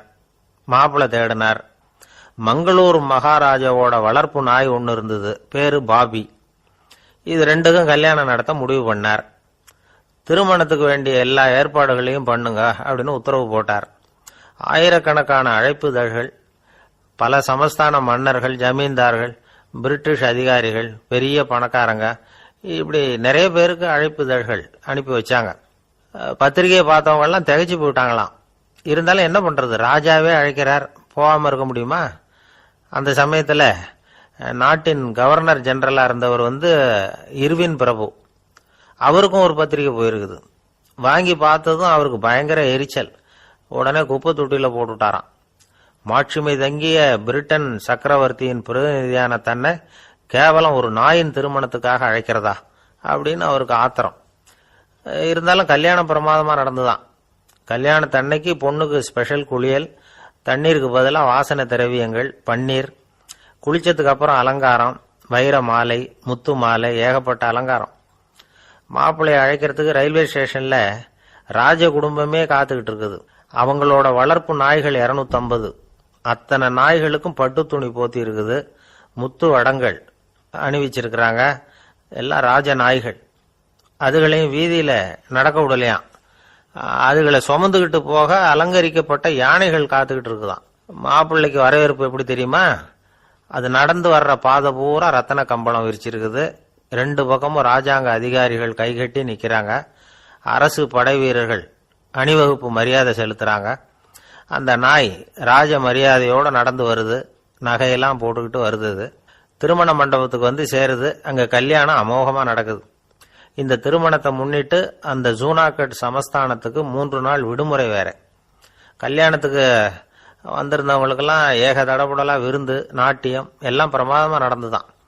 இந்த கல்யாணத்துல கலந்துக வந்திருந்த மற்ற சமஸ்தானத்து மன்னர்கள், திவான்கள், அரச குடும்பத்தினர், இப்படி அவங்க 700 பேராம். அவங்க வந்து போறதுக்காக விசேஷ ரயில்கள்லாம் வேற விட்டுருக்காங்க. கல்யாணம் முடிஞ்சதும் அந்த நாய் தம்பதிகளோட பெரிய பெரிய மன்னர்கள்லாம் ஒன்னா உட்காந்து சாப்பிட்டாங்களாம். ஏர் கண்டிஷன் அறையில அந்த தம்பதிகள் கொஞ்ச காலம் வாழ்ந்திருக்கிறாங்க. கொஞ்ச நாள்ல மாப்பிள்ளைக்கு மரியாதை குறைய ஆரம்பிச்சுட்டுது. வெளியில துரத்தி விட்டாங்களாம். அந்த பெண் நாய் மட்டும் ராஜ போகங்களை அனுபவிச்சு வந்துதான். இந்த கல்யாணத்தை பார்த்துட்டு தொடர்ந்து மற்ற சமஸ்தானத்து மன்னர்களும் நாய் திருமணங்கள் நடத்த ஆரம்பிச்சுட்டாங்களாம். இது உண்மையில நடந்திருக்குது. இப்படி அது இருக்கட்டும். இப்ப நம்ம கதைக்கு வருவோம். ஒரு ராஜாவுக்கு ரொம்ப நாள் கழிச்சு ஒரு குழந்தை பிறந்துதான். அரண்மனை ஜோசியரை கூப்பிட்டுருக்கார் ராஜா. ஜோசியரே, என் மகன் வருங்காலத்துல சிறந்த வாள் வீரனா வரணும்னு ஆசைப்படுறேன். வருவானாங்கிறத கொஞ்சம் பார்த்து சொல்லுங்களேன் அப்படின்னாராம். ஜோசியர் சொன்னார், மன்னா, உங்க புள்ள வாள் வீரனா வர்றது கஷ்டம். ஆனா அவரும் உங்களை மாதிரியே நாய்க்குட்டிகள் பேர்ல பிரியமா இருப்பார். அதுகளுக்கு கல்யாணமும் பண்ணி வைப்பார் அப்படின்னாராம். அது எப்படி கண்டுபிடிச்சிங்க அப்படின்னு கேட்டிருக்கார் ராஜா. அரசே, உங்க பிள்ளைக்கு வாள் மேல உள்ள பிரியத்தை காட்டிலும் நாய் மேல உள்ள பிரியம் அதிகம்ங்கிறதுக்கான அறிகுறி இப்பவே தெரியுது. நல்லா கவனிச்சு பாருங்க. அவரு வாழ் வாழ்னு கத்துறாரு அப்படின்னாரு. கவனிச்சு பார்த்துட்டு அப்படி எனக்கு காதுல விழலையே அப்படின்னாராம் மன்னர். அதனாலதான் சொன்னேன், அவர் கத்துறது வாழ் வாழ்னு கத்தல, வள்ளு வள்ளுன்னு கத்திக்கிட்டு இருக்கார். அதனாலதான் அப்படி சொன்னேன் அப்படின்னாராம் அரண்மனை ஜோசியர். உங்க பையன் எப்படி சார் இருக்கான் அப்படின்னு விசாரிச்சார் ஒருத்தர். அவன் என்ன சார், எதை சொன்னாலும் காதுல வாங்க மாட்டேங்கிறான், அவன் பாட்டுக்கு போறான் வர்றான் அப்படின்னு சொல்லி அழுத்துக்கிட்டார் அப்பா. பெரியவங்க சொல்றத சின்ன பிள்ளைங்க கேட்கறது இல்லைங்கிறது ஒரு குறை. பெரியவங்க சொல்றது சின்ன பிள்ளைங்க காதலியே விழறது இல்லைங்கிறது ஒரு குறை. இது கொஞ்சம் சீரியஸான விஷயம், கவனிச்சு பார்க்கணும். ஒரு குழந்தைக்கு காது சரியா கேக்குதா இல்லையா அப்படிங்கறத நாம தான் கவனிச்சு பார்த்து கண்டுபிடிக்கணும். அதுவா நம்ம கிட்ட தவழ்ந்து வந்து, அப்பா எனக்கு காது கேட்கல, அழைச்சிட்டு போங்க டாக்டர் கிட்ட அப்படின்னு எல்லாம் சொல்லிட்டு இருக்காது. அது சரி, ஒரு குழந்தைக்கு காது சரிவர கேக்குதா இல்லையா அப்படிங்கறத முன்கூட்டியே நாம தெரிஞ்சுக்கிறது எப்படி? அதுக்கு சில வழி இருக்கு. உங்க குழந்தைய கொஞ்சம் அப்படி கவனிச்சு பாருங்க. அடிக்கடி ஜலதோஷம், காதுல அரிப்பு ஏற்படுதா, மூக்கு விரிவாகவும், அப்புறம் டான்சில், அடினாய்டு, சத அழற்சி, இது மாதிரி ஏதாவது இருக்கா, வாயிலிருந்து எச்சில் ஒழுகுதா, குழந்தை வாயினால சுவாசிக்குதா, பற்கள் முன்னாடி தள்ளி வளருதா, இதெல்லாம் அதுக்கு அறிகுறி. அப்புறம் இந்த V, P, D, F, D H இப்படி இந்த ஒலிகள் சேர்ந்த வார்த்தைகளை குழந்தை சரியா புரிஞ்சுக்காது. இப்போ உதாரணத்துக்கு பட்டுன்னு சொல்லு குழந்தை அப்படின்னீங்கன்னா அது கட்டுன்னு சொல்லும். அதாவது பட்டு சவுண்டை அதால புரிஞ்சுக்க முடியல. அப்புறம் உங்க குழந்தை உங்களை உறக்க பேச சொல்றானா, அடிக்கடி கேள்வி கேட்கறானா, சாப்பிடுறப்போ கவனம் இல்லாம இருக்கானா, படிப்பில் போதுமான முன்னேற்றம் இல்லையா, வகுப்பில் சரியாக கவனிக்கிறது இல்லையா, இப்படியெல்லாம் இருந்தால் ஆரம்பத்திலேயே டாக்டர்கிட்ட அழைச்சிட்டு போய் சிகிச்சையை ஆரம்பிச்சுடலாம், குணப்படுத்தி விடலாம். குழந்தைக்கு காது சரியாக கேட்கலன்னா நீங்கள் செய்ய வேண்டியது என்ன தெரியுமா? அவனுக்கு காது கேட்கலங்கிறதுக்காக அவன் முன்னாடி சத்தம் போட்டு பேசக்கூடாது.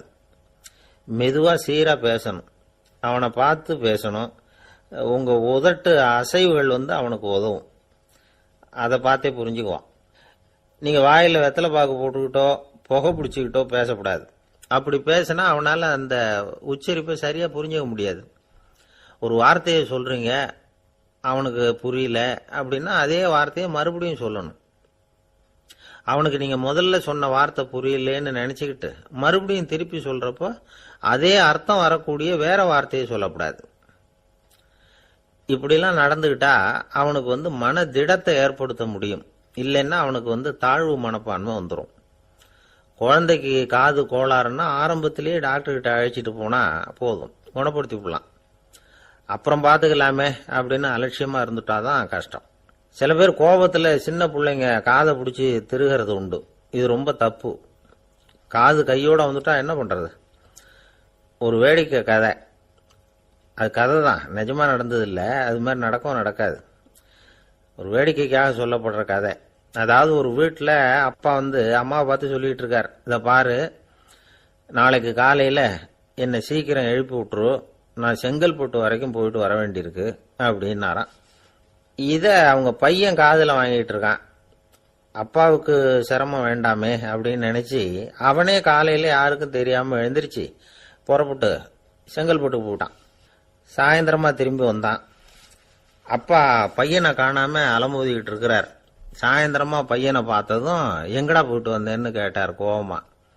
செங்கல்பட்டுக்கு போயிட்டு வந்தேப்பா, நீ வீணா அலைய வேண்டாமேன்னு அப்படின்னா. எதுக்கடா போனேன்னு அதட்டினார். அதான்ப்பா, நீ நேற்று அம்மா கிட்ட சொல்லிக்கிட்டு இருந்த, அதை காதில் வாங்கினேன், உனக்காக நான் போயிட்டு வந்தேன் அப்படின்னா. உடனே எந்த காதில் வாங்கினேன் அப்படின்னு சொல்லி காதை பிடிச்சி திருகுனார். அந்த காது கையோடு வந்துட்டுது. இது நடந்து கொஞ்ச நாள் கழிச்சு அந்த அப்பாவும் பையனும் கடத்தெருவில் போயிட்டு இருக்கிறாங்க. எதிரில் ஒரு நாய் ஓடி வந்தது. அதுக்கு 2 காதும் இல்லை. என்ன இது, இந்த நாய்க்குட்டிக்கு 2 காதும் இல்லை அப்படின்னாரு அப்பா. அதுக்கு பையன் சொல்றான், அப்பா அது 2 தடவை செங்கல்பட்டுக்கு போயிட்டு வந்துருவோம் அப்படின்னானா. ஒரே ஒரு ஊர்ல ஒரு அம்மா இருந்தாங்க. அந்த அம்மாவுக்கு ஒரே ஒரு பிள்ளையாண்டான். அவனுக்கு ரொம்ப அக்கறையோட கல்யாணம் பண்ணி வச்சாங்க. கல்யாணம் முடிஞ்சதும் மருமக பொண்ணு வீட்டுக்கு சேர்ந்தது. அப்பாடா, என் கடமை முடிஞ்சது, இனிமே அக்கடான்னு எங்கேயாவது ஒரு மூலையில் படுத்து கிடக்கலாம் அப்படின்னு நினைச்சாங்க அந்த அம்மா. ஆனால் நினைக்கிறபடி எங்கே நடக்குது? அதுக்கப்புறம் தான் பிரச்சனையே ஆரம்பமாச்சு. மருமகள் குணம் சரியில்லை, ஒரு மாதிரி. அந்த பொண்ணு வீட்டுக்கு வந்ததுமே முதல் வேலையாக மாமியாரை பார்த்து, அதுதான் நான் வந்துட்டேன்ல, இனிமேல் உங்களுக்கு என்ன வேலைங்க, புறப்பட வேண்டியது தானே, காசி ராமேஸ்வரம்னு எங்கேயாவது போங்க அப்படின்னுட்டு தான். மாமியாரை பார்த்தாங்க, கொஞ்சம் யோசனை பண்ணாங்க. இந்த பாருமா, நீ இப்படி சொல்கிறதுக்கு முன்னாடியே வீட்டை விட்டு புறப்படணுங்கிற முடிவுக்கு நான் வந்துட்டேன். வீட்டை மட்டும் இல்லை, இந்த உலகத்தை விட்டே கூட போகிறதுக்கு தயாராக இருக்கிறேன். ஆனால் ஒரே ஒரு விஷயத்துக்காக என் உயிரை கையில் பிடிச்சிக்கிட்டு இருக்கிறேன் அப்படின்னாங்களாம். என்ன விஷயம்னு கேட்டது இந்த மருமக பொண்ணு. வேற ஒன்றும் இல்லை, என் பிள்ளைக்கு கல்யாணம் பண்ணி வச்சுட்டேன். ஒரு பேர புள்ள பிறந்து அதை என் கண்ணால் பார்த்துட்டேன்னா நான் எங்கே வேணும்னாலும் போகிறதுக்கு தயாராக இருக்கிறேன் அப்படின்னாங்களாம் அந்த மாமியார். மாமியார் இப்படி சொல்கிறதுலேயும் நியாயம் இருக்கிறதாக பட்டுது அந்த பொண்ணுக்கு. சரி, அப்படியே இருந்து பார்த்துட்டு போகலாம் அப்படின்னு அனுமதி கொடுத்தது. கொஞ்ச காலத்தில் ஒரு பேரன் பிறந்தான். அந்த அம்மாவும் பேரனை கண்ணால் பார்த்துட்டாங்க. சரி, பேரனை பார்த்தாச்சுல்ல, இனிமேல் புறப்பட வேண்டியது தானே அப்படின்னது மருமக பொண்ணு. மாமியார் பார்த்தாங்க, நீ சொல்கிறது சரிதாம்மா, அதில் ஒன்றும் தப்பு இல்லை. என்னோட பேரன் உங்களை அம்மா அப்பான்னு கூப்பிடுறத என் காது குளிர கேட்டுட்டு போயிடுறேனே அப்படின்னாங்களாம். சரி, அந்த ஆசையை நிறைவேறட்டும் அப்படின்னு காத்துக்கிட்டு இருந்தாங்க. பேரன் வளர்ந்தான், நடந்தான், பள்ளிக்கூடம் போனால் பெரியவனானா. மருமக பொண்ணு மறுபடியும் மாமியாரை விரட்ட ஆரம்பிச்சுட்டுது, இன்னும் புறப்புள்ளையான்னு. இதை பாருமா, இது வரைக்கும் இருந்துட்டேன். பேரனோட கல்யாணத்தையும் கண்ணால் பார்த்தாதான் இந்த கட்டை வேகும் போல இருக்குது அப்படின்னு சொல்லி ஒரு மாதிரியாக பேச ஆரம்பித்தாங்க. இதுவும் நியாயமான ஆசையாக தான் படுது அப்படின்னு அது யோசிச்சிருக்கு அந்த பொண்ணு. சரின்னு அதுக்கும் ஒத்துக்கிட்டது. உடனே பேரனுடைய கல்யாணமும் முடிஞ்சது ஒரு வழியாக. இனிமே ஒரு நொடி கூட இங்க இருக்கக்கூடாது, புறப்படுங்க அப்படின்னு மாமியாரை விரட்டிச்சான் அந்த பொண்ணு. இப்போ அந்த மாமியார் தன்னோட மருமகளை பார்த்து சொல்றாங்க, இதோ கிளம்பிட்டேம்மா, என் மூட்டை முடிச்செல்லாம் கட்டிக்கிட்டேன், புறப்பட்டுட்டேன். அப்படியே நீயும் உன் துணிமணிகளை மூட்டை கட்டிக்கிட்டு கிளம்பிடும், என்னோட சேர்ந்து 2 பேருமா சேர்ந்து போயிடலாம் அப்படின்னாங்களாம். அந்த பொண்ணு முழிக்குது. முழிக்காதே, உனக்கும் ஒரு மருமக வந்துட்டா, இனிமே நீயும் ஒரு மாமியார் தானே, உனக்கும் இனிமே இங்கே வேலை இல்லை, புறப்படு அப்படின்னாங்களாம். அப்போதான் அந்த பொண்ணு சிந்திக்க ஆரம்பிச்சுதான், தன்னோட தவறு புரிஞ்சுதான். இந்த தகவலை கேட்டுட்டு இருக்கிற மருமகள்லாம் இதை பற்றி கொஞ்சம் யோசிச்சு பார்க்கணுங்கிறதுக்காகத்தான் இதை சொல்கிறோம் மாமியார்கள் சார்பாக. கொஞ்ச நாளைக்கு முன்னாடி ஒரு பொண்ணை பார்த்து பேசுகிற சந்தர்ப்பம் கிடைச்சிது ஒரு கல்யாண வீட்டில். அந்த பொண்ணு சொல்லிச்சு, சார் எனக்கு கல்யாணம் ஆகி 15 வருஷம் ஆகுது, நான் மாமியார்கிட்ட சண்டை போட்டதே இல்லை அப்படின்னு ரொம்ப அடக்கமாக சொல்லிச்சு. அது எப்படிம்மா சாத்தியமாச்சுன்னு கேட்டோம். எனக்கு கல்யாணம் ஆகி 15 வருஷம்தான் ஆச்சு, ஆனால் என் மாமியார் செத்து போய் 20 வருஷத்துக்கு மேலே ஆயிட்டுது அப்படின்னுது. லோகமானிய பாலகங்காதர திலகர் இருந்தார்ல, அவருக்கு 15 வயசுலேயே கல்யாணம் நடந்துதான். மனைவி பேரு தபிபாய், ரொம்ப பெரிய குடும்பத்து பொண்ணு, நல்ல குணம். அவங்க குடும்பம் நடத்திக்கிட்டு இருக்கிறாங்க. அந்த காலத்தில் திருடர்கள் பயம் அதிகம். இந்த காலத்தில் மட்டும் என்னன்னு கேட்குறீங்களா? நீங்கள் கேட்குறது நியாயம்தான். இருந்தாலும் இந்த காலத்து திருடனுக்கும் அந்த காலத்து திருடனுக்கும் ஒரு முக்கியமான வித்தியாசம் உண்டு. அதாவது அந்த காலத்து திருடன்லாம் நியாயம் அநியாயம் பார்க்கறது உண்டு, இந்த காலத்தில் அப்படி பார்க்கறது இல்லை. அந்த காலத்தில் திருட வர்றவங்கள்ட்ட கூட ஒரு தார்மீக உணர்வு உண்டாம்.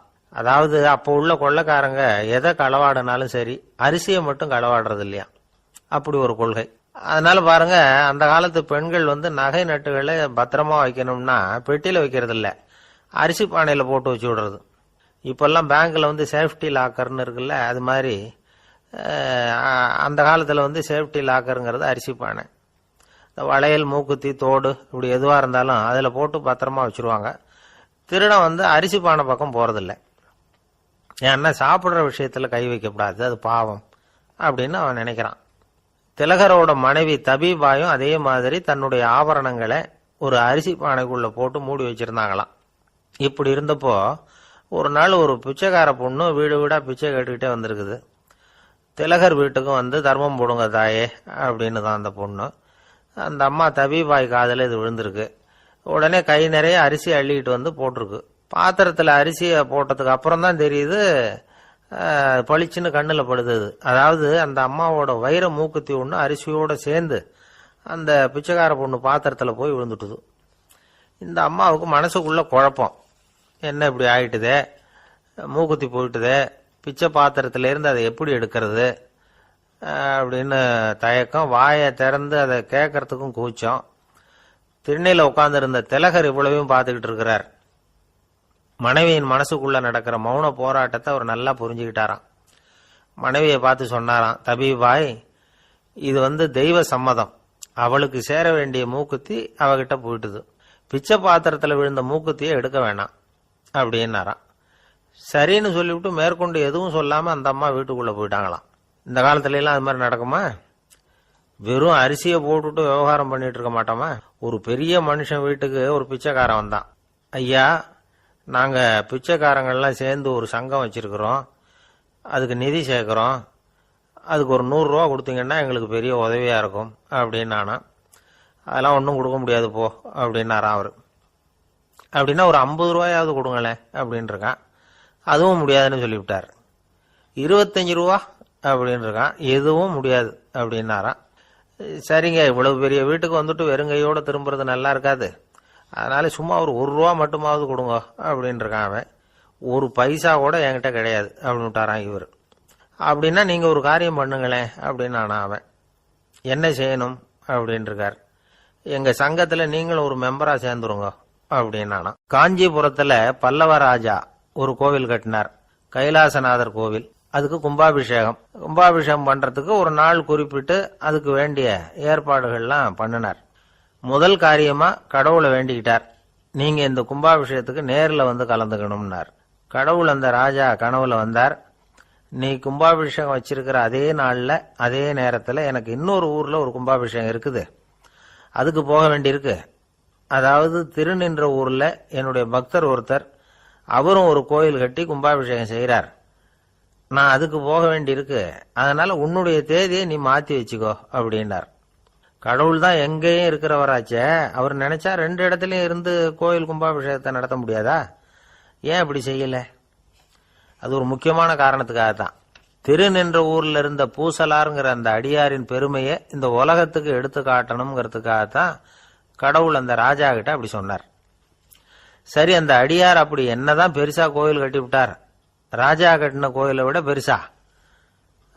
அவர் கட்டினது கருங்கல்லாலேயோ மண்ணாலேயோ மரத்தாலேயோ இல்லை. அவர் கட்டின கோயில் வேற மாதிரி. அது மனசால கட்டின கோயில், மனசுக்குள்ள இருக்கிற கோவில், மனக்கோவில். அந்த அடியார் தன்னோட மனசுக்குள்ள மாசக்கணக்கா ஒவ்வொரு கல்லா சேர்த்து கட்டின கோவில். இந்த விஷயம் ராஜாவுக்கு தெரியாது. அவர் என்ன நினைச்சுட்டாரு, அது நாம கட்டின கற்கோயிலை விட ரொம்ப பெருசா இருக்கும் போல இருக்கு அப்படின்னு நினைச்சுட்டாரு.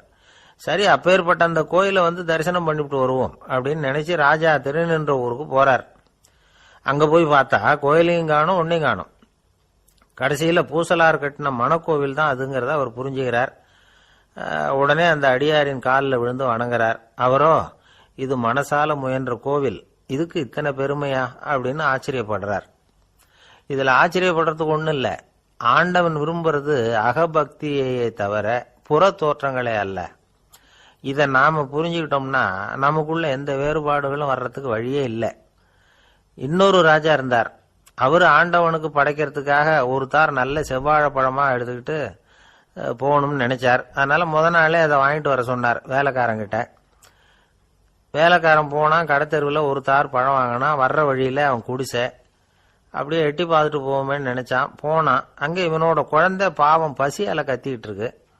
இவன் பார்த்தான், இவ்வளவு பெரிய தாரில் ஒரு 2 பழம் எடுத்தா தெரியவா போகுது அப்படின்னு நினைச்சு ஒரு 2 பழத்தை பிச்சு அந்த குழந்தைகிட்ட கொடுத்தான். அது அதை வாங்கி வயிறார சாப்பிட்டது. பசி அடங்குச்சு, விளையாட போயிட்டுது. இவன் அதுக்கப்புறம் வாழைப்பழத்தை எடுத்துக்கிட்டு அரண்மனைக்கு வந்தான். 2 பழம் பிச்சிருக்கிறது ராஜாவுக்கு தெரிஞ்சு போச்சு. இவன் உண்மையை சொல்லிவிட்டான். உடனே ராஜா, கடவுளுக்கு படைக்க வேண்டிய பொருளை குழந்தை எச்சில் பண்ண விட்டுருக்கியே அப்படின்னு சொல்லி அவனை கட்டி வச்சு சாட்டையால் அடிச்சார் பாவம். மறுநாள் பழத்தை கோயிலுக்கு எடுத்துட்டு போனார். கடவுள் முன்னாடி வச்சார். கடவுள் கண்ணை திறந்து பார்த்தார், பழம்லாம் அழுகி இருக்குது. என்ன இது அழுகி போன பழம் அப்படின்னார். ராஜா முழிச்சார். நல்லா தானே இருந்தது அப்படின்னு நினைச்சார். அப்போ கடவுள் அந்த ராஜா கிட்ட சொன்னாராம், இத பாருப்பா, இந்த தாரில் 2 பழம் தான் நல்ல பழம். அந்த 2 பழங்களையும் நேத்துக்கே நான் சாப்பிட்டுட்டேன் அப்படின்னாராம். அப்பதான் ராஜாவுக்கு புரிஞ்சுது, ஏழை குழந்தையின் பசியை தீர்க்கறதுக்காக உதவுன அந்த 2 பழம் தான் இறைவன் சாப்பிட்ட பழம்னு. இறைவன் இருக்கிற இடம் எது? இதுதான். ஒரு அப்பாவுக்கு 2 பிள்ளைங்க. மூத்தவன் ரொம்ப அடக்கம். அப்பா எது சொன்னாலும் கேட்பான்.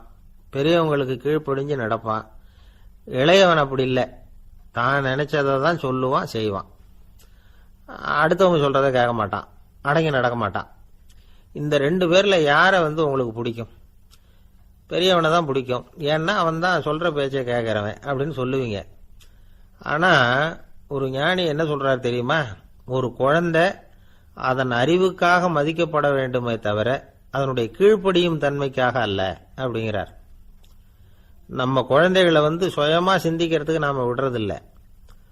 மற்றவங்களை பார்த்து காப்பி அடிக்கிறதுக்கு தான் நாம அவங்களுக்கு கற்றுக் கொடுக்குறோம். புகழ்பெற்ற மனிதர்கள் சிலருடைய பேரை சொல்லி நீயும் அவர் மாதிரி ஆகணும், இவர் மாதிரி ஆகணும் அப்படின்னு சொல்லிட்டே இருக்கிறோம். குழந்தைகள் தங்களுடைய தனித்தன்மையை வளர்த்துக்கிறதுக்கு நாம தடையா இருக்கிறோம். ஒரு குழந்தைகிட்ட அனாவசியமா நம்பிக்கையை வளர்த்துடக்கூடாது. எந்த கோட்பாட்டையும் திணிக்கக்கூடாது.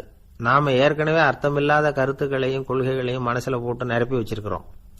இந்த உலகத்துக்கு புதுசா சேர்ந்திருக்கிற ஒரு குழந்தையின் தூய்மையான மனசுல நம்ம கருத்துக்களை அறிமுகம் செய்ய அல்லது திணிக்கிறதுக்கு நமக்கு எந்த அதிகாரமும் கிடையாது. ஒரு குழந்தைய நீ இந்த மதத்தை சேர்ந்தவன் அப்படின்னு பிறந்ததுமே ஒரு முத்திரை குத்தி போடுறோம். இது அதோட சுதந்திரத்தை ஆரம்பத்திலேயே கிள்ளி எறியறது மாதிரி தான்.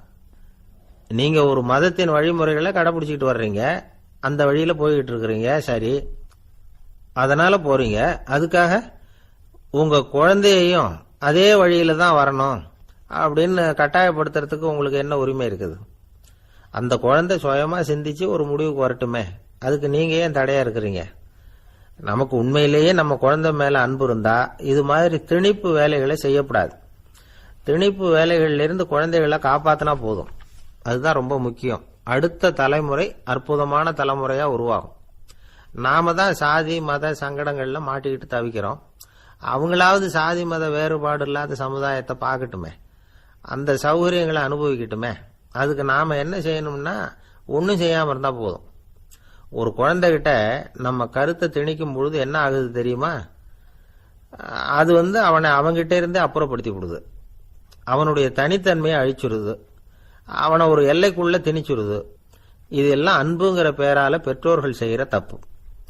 இதெல்லாம் கேட்டுக்கிட்டு இந்த காலத்துல அப்பா ஒருத்தர் சொன்னார், நான் கருத்துக்களை எல்லாம் என் பையன்கிட்ட திணிக்கிறது இல்லைங்க, ஆனா அதிகமா சாப்பிட சொல்லி கட்டாயப்படுத்துவேன் அப்படின்னார்.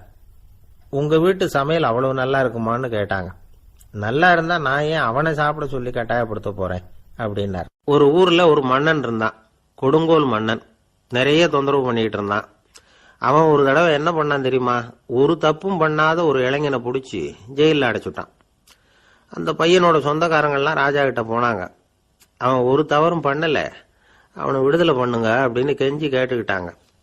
மன்னன் யோசனை பண்ணான். அந்த இளைஞனை கூப்பிட்டுக்கிட்டு வர சொன்னான். அவனை கொண்டாந்து ராஜா முன்னாடி நிறுத்தினாங்க. இதை பாருப்பா, உன்னை நான் விடுதலை பண்ணுவேன், ஆனா ஒரு கண்டிஷன். அந்த நிபந்தனையை நீ நிறைவேற்றினா உனக்கு விடுதலை அப்படின்னா மன்னன்.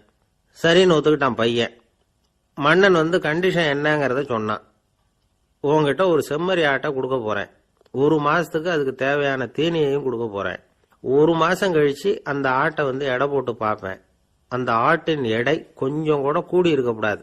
எடை கூடி இருந்தா உனக்கு விடுதலை கிடையாது. என்ன சொல்ற அப்படின்னா. பையனுக்கு ஒன்றும் புரியல, பயமா போயிட்டுது. குழம்பிக்கிட்டே நின்றுகிட்டு இருக்கிறான். சரி, ஒரு நாள் டைம் தரேன், நல்லா யோசனை பண்ணி பார்த்துட்டு நாளைக்கு உன் முடிவை சொல்லு அப்படின்னா மன்னன். பையன் கவலையோட வெளியில வந்தான். அங்க ஒரு பெரியவர் நின்றுகிட்டு இருந்தார். அவர்கிட்ட விஷயத்த சொன்னான். அந்த பெரியவர் இந்த பையனுக்கு காதோட காதா ஒரு வழியை சொல்லி கொடுத்தார். அதை கேட்டதும் பையன் மறுபடியும் மன்னன் முன்னாடி நின்னா, உங்க நிபந்தனையை ஏத்துக்கிறேன்னு சொன்னான். மன்னன் ஒரு ஆட்டுக்குட்டியையும் அதுக்கு 1 மாசத்துக்கு தேவைப்படுற தீவனத்தையும் கொடுக்கும்படியா உத்தரவு போட்டான். கொடுத்தாங்க, ஓடிட்டு போயிட்டான். 1 மாசம் தினமும் தவறாம அந்த தீவனத்தை ஆட்டுக்குட்டிக்கு போட்டுக்கிட்டு இருக்கிறான். 1 மாசம் கழிச்சு அந்த ஆட்டை அரண்மனைக்கு ஓட்டிட்டு போனான். மன்னன் அதை எடை போட்டு பார்க்கறான். எடை கூடவே இல்லை, அப்படியே தான் இருக்குது. உடனே போட்ட நிபந்தனைப்படி அந்த இளைஞனை விடுதலை பண்ணிவிட்டான். சரி, ஆட்டுக்கு எடை கூடாம இருக்கிறதுக்கு அந்த பெரியவர் சொல்லி கொடுத்த யோசனை என்ன அப்படின்னா, அது வேற ஒண்ணும் இல்ல. அந்த ஆட்டுக்கு எதிரில் அது கண்ணுல படுற மாதிரி ஒரு ஓநாயை கட்டி போட சொன்னார். அவ்வளவுதான். ஆட்டுக்கு ஓநாய்ங்கிறது பிறவி பகை. ஓநாயை பார்த்தா ஆடு நடுங்க ஆரம்பிச்சிரும், அவ்வளவு பயம். தினமும் அந்த ஆடு பயந்துகிட்டே தீனி சாப்பிட்டுது, எடை கூடல. அதுதான் ரகசியம். இது சின்ன பிள்ளைங்களுக்கான ஒரு கதை. இதுல இருந்து தெரிஞ்சுக்க வேண்டிய உண்மை என்னன்னா, நாமெல்லாம் சாப்பிடுறப்ப மனசும் உடம்பும் அமைதியா இருக்கணும். அப்பதான் அது உடம்புல ஒட்டும். அவசரத்திலையும் பயத்திலையும் சாப்பிட்டா அது சரியா ஜீரணம் ஆகாது. இன்னொரு ராஜா இருந்தார். அவரும் ஒரு இளைஞனை ஜெயிலில் அடைச்சு விட்டார். விடுதலை பண்ணணும்னா ஒரு கண்டிஷன்னார். என்னன்னு கேட்டான். ஒரு ஆட்டுக்குட்டியை உன் முன்னாடி கொண்டாந்து நிறுத்துவேன், நீ அதுகிட்ட ஒரு கேள்வி கேட்கணும், அதுக்கு சரியான பதிலை சொல்லணும். அப்படி செஞ்சுட்டா உனக்கு விடுதலைன்னார். இளைஞன் யோசனை பண்ணி பார்த்தான். சரின்னு ஒத்துக்கிட்டான். அது பிரகாரமே ஆட்டுக்குட்டிய பதில் சொல்ல வச்சுட்டான். என்ன நடந்தது தெரியுமா? ஆட்டுக்குட்டியை கொண்டாந்து நிறுத்தினாங்க. இவன் மெதுவா அதுகிட்ட போனான். அது காதுகிட்ட போய் ஏப்ரலுக்கு அடுத்த மாசம் என்ன மாசம்னு கேட்டான். அது உடனே மேன்னு கத்திச்சு. இவன் விடுதலை ஆயிட்டான். ஒரு நாள் ராமர் அரசவையில உட்கார்ந்துருக்கிறார். ராமராஜ்யம் நடந்துகிட்டு இருந்த நேரம். அந்த சமயத்துல ஒரு நாய் அரச சபைக்கு வந்துதான். அது தலையில அடிபட்டு ரத்தம். அந்த கோலத்துல அது அங்க வந்தது. எல்லாரும் ஆச்சரியமா அதை பார்த்தாங்க. ராமரும் அந்த நாயை பார்த்தார். நீங்க வந்த காரியம் என்ன, என்ன நடந்தது, எதுவா இருந்தாலும் பயப்படாம சொல்லு அப்படின்னார். உடனே அந்த நாய் மெதுவா சொல்ல ஆரம்பிச்சுதான். ஐயா, நான் தெருவில் போய்கிட்டு இருந்தேன். வழியில ஒருத்தர் வந்தார். அவர் வேத சாஸ்திரம்லாம் படிச்ச பெரியவர். அவர் எந்த காரணமும் இல்லாம அவர் கையில வச்சிருந்த குச்சியால என் தலையில அடிச்சுட்டார். அதுதான் தலையில ரத்தம். இதை நீங்க விசாரிச்சு தகுந்த தீர்ப்பு வழங்கணும் அப்படின்னு தான் அந்த நாய். ராமர் பார்த்தார். உடனே தன்னுடைய காவலர்களை அனுப்புனார். அந்த ஆளை எங்க இருந்தாலும் போய் கொண்டுட்டு வாங்க அப்படின்னு விட்டார். காவலர்கள் போனாங்க. அந்த ஆளை பிடிச்சி கொண்டு வந்துட்டாங்க. அரண்மனைக்கு வா அப்படின்னு சொல்லி கூப்பிட்டுட்டு வந்துட்டாங்க. என்ன நடந்ததுன்னு விசாரிச்சார் ராமர். அதுக்கு அந்த ஆள் சொன்னார், நான் வீதி வழியா வந்துகிட்டு இருந்தேன். குறுக்க இந்த நாய் வந்தது. நான் அவசரமா போய்கிட்டு இருந்தேன். இது எனக்கு வழி விடாம குறுக்க பூந்து இடைஞ்சல் பண்ணிச்சு. எனக்கு கோபம் வந்துட்டுது. அதனால அடிச்சுட்டேன். வேத சாஸ்திரம் படிச்ச நான் என் வசம் இழந்து கோபப்பட்டது பெரிய தப்பு தான். அதை நான் ஒத்துக்கிறேன். குற்றத்தை ஒப்புக்கொள்றேன். எனக்கு என்ன தண்டனை கொடுக்கணுமோ அதை கொடுங்க, ஏத்துக்கிறேன் அப்படின்னு விட்டார். சரி, இப்ப அந்த ஆளுக்கு தண்டனை கொடுக்கணும். என்ன தண்டனை கொடுக்கறது யோசனை பண்ணார் ராமர். அதையும் அந்த நாய்கிட்டயே கேட்டார். நீயே சொல்லு, என்ன தண்டனை கொடுக்கலாம் இவருக்கு அப்படின்னார். இதுக்கு அந்த நாய் என்ன சொல்லிச்சு தெரியுமா? இவரை ஏதாவது ஒரு கோயிலுக்கு தர்மகர்த்தாவா நியமனம் பண்ணிவிடுங்க, அதுதான் இவருக்கு சரியான தண்டனை அப்படின்னுது. இதை கேட்டதும் ராமர் முகத்துல புன்னகை. ஆனா அங்க இருந்த மற்றவங்களுக்கெல்லாம் ஆச்சரியம். அது எப்படி தப்பு செஞ்சவங்களுக்கு தண்டனை கொடுக்கறது தானே நியாயம், அதை விட்டுட்டு தர்மகர்த்தா பதவியை கொடுக்க சொல்லுதே இந்த நாய் அப்படிங்கிற ஆச்சரியம். இந்த சந்தேகத்தை அந்த நாய்கிட்டயே கேட்டாங்க அங்க இருந்தவங்க. இதுக்கு அந்த நாய் பதில் சொல்லிச்சான், நான் போன பிறவியில ஒரு கோயிலுக்கு தர்மகர்த்தாவா இருந்தேன். எவ்வளவோ கவனமா எச்சரிக்கையா தான் என்னுடைய கடமைகளை எல்லாம் செஞ்சுக்கிட்டு வந்தேன். அப்படி இருந்தாலும் சில சமயங்கள்ல என்னையும் மீறி கோயில் செல்வத்தை நான் அனுபவிக்கிறதுக்கு காரணம் ஆயிட்டேன். ஒரு கோவிலுக்கு தர்மகர்த்தாவா இருக்கிறவங்க எப்படியும் இந்த பாவத்திலிருந்து தப்பிக்கிறது கஷ்டம். அதனாலதான் நான் இந்த பிறவியில நாயா பிறந்து இப்படி கஷ்டப்படுறேன். இதே நிலைமை இந்த ஆளுக்கும் ஏற்படணும் அப்படிங்கிறதுக்காக தான் அவரையும் ஒரு கோயிலுக்கு தர்மகர்த்தாவா நியமிக்கும்படி கேட்டுக்கிட்டேன் அப்படின்னு தான் இந்த நாய். இதுல இருந்து என்ன தெரியுது? எந்த பதவியில நாம இருந்தாலும் நமக்கு தெரியாம கூட அதை தவறா உபயோகப்படுத்தக்கூடாதுங்கிறத இதுல இருந்து புரிஞ்சுக்கணும். இல்லைன்னா அடுத்த பிறவியில நாயா பிறந்து எங்கேயாவது போய் வாழை ஆட்டிட்டு நிக்க வேண்டியதுதான். கோவில் வாசல்ல 2 நாய் பேசிக்கிட்டு இருந்துதான். போன ஜென்மத்துல நான் மனுஷனாதான் இருந்தேன்.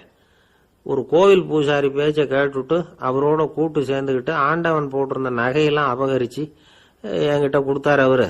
நான் எடுத்துட்டு வந்துட்டேன். திருடினது அந்த ஆள் தான், எடுத்துக்கிட்டு வந்ததுதான் நான். இருந்தாலும் நான் மட்டும் நாயா பிறந்துட்டேன். இப்ப மட்டும் அந்த பூசாரி என்கிட்ட மாட்டினா கடிச்சு குதறி விடுவேன் அப்படின்னு தான். அவசரப்பட்டு அப்படி செஞ்சுடாதே.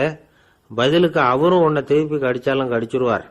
ஏன்னா அவரும் இப்போ ஒரு நாயா தான் பிறந்திருக்கிறார் அப்படின்னு தான். இன்னொன்னு, அது எப்படி உனக்கு தெரியும்னு தான். இது நான் தானே அது அப்படின்னு தான் அந்த நாய். கணவன் மனைவி அன்பா இருக்கணும், ஒருத்தர் நல்லா புரிஞ்சுக்கணும், விட்டு கொடுக்குற மனப்பான்மை வேணும். அதுதான் ஒரு நல்ல குடும்பம். இன்னைக்கு பல குடும்பங்கள்ல அர்த்தமில்லாத சண்டைகள் தான் அதிகம். கிராமப்புறங்கள்ல வேடிக்கையா ஒரு கதை சொல்லுவாங்க. ஒரு ஊர்ல ஒரு ஆள் இருந்தான். வேலை வெட்டி இல்லாம சும்மாவே இருந்தான். அவனுக்கு கல்யாணம் பண்ணி வச்சாங்களாம். மனைவி சேர்ந்தா. சும்மாவே உட்காந்துருக்கிறியே, ஏதாவது சம்பாதிக்கிற வழியை பாரு அப்படின்னு இருக்கா. அதுக்கு தான் யோசனை பண்ணிட்டு இருக்கிறேன், ஒரு அருமையான ஐடியா அப்படின்னு நானா. என்ன அது சொல்லு அப்படின்னு இருக்கா அவ. ஒரு ஆட்டுக்குட்டி வாங்க போறேன்னு இருக்கான். அதை வாங்கி என்ன பண்ண போறேன்னா, அந்த குட்டி வளரும், பெருசாகும், அதுக்கப்புறம் அது நிறைய குட்டி போடும் அப்படின்னு இருக்கான். சரி, அப்புறம் என்ன, அதையெல்லாம் சந்தையில கொண்டுட்டு போய் வித்துவிட்டு அந்த காசுக்கு ஒரு எருவு மாடு வாங்கலாம். சரி, அது எதுக்கு? எருவு மாடு நிறைய பால் கொடுக்கும். அதை கொண்டுட்டு போய் பால் பண்ணையில கொடுப்பேன், அல்லது நானே வித்துருவேன், கை நிறைய காசு கிடைக்கும். அதுக்கப்புறம் ஒரு பசுமாடு வாங்குவேன், பாலையும் விற்கலாம், நாமளும் காய் போட்டு சாப்பிடலாம், இப்படிலாம் சொல்லியிருக்கான். அப்போ அந்த பொண்ணு சொல்லிச்சான், அடுத்த தெருவில் இருக்கிற எங்க அம்மா வீட்டுக்கும் கொஞ்சம் பால் கொடுத்து அனுப்பலாம் அப்படின்னு இருக்கா அந்த பொண்ணு. இந்த இடத்துல கணவனுக்கு கோபம் வந்துட்டுது. அது எப்படி உங்க அம்மா வீட்டுக்கு எதுக்கு கொடுக்கணும், அதெல்லாம் முடியாதுன்னு இருக்கான். இந்த இடத்துல சண்டை ஆரம்பமாயிட்டுது. கொஞ்ச நேரத்துல 2 பேரும் சத்தம் போட ஆரம்பிச்சுட்டாங்க. கடுமையான சண்டை நடக்கிறத பக்கத்து வீட்டுக்காரன் காதல வாங்கினான். அவன் ஓடியாந்தான். அவனுக்கு தெரியும் வாங்காத மாட்டுக்காக இப்படி சண்டை போட்டுக்கிட்டு இருக்கிறாங்கிறது அவனுக்கு புரியும்.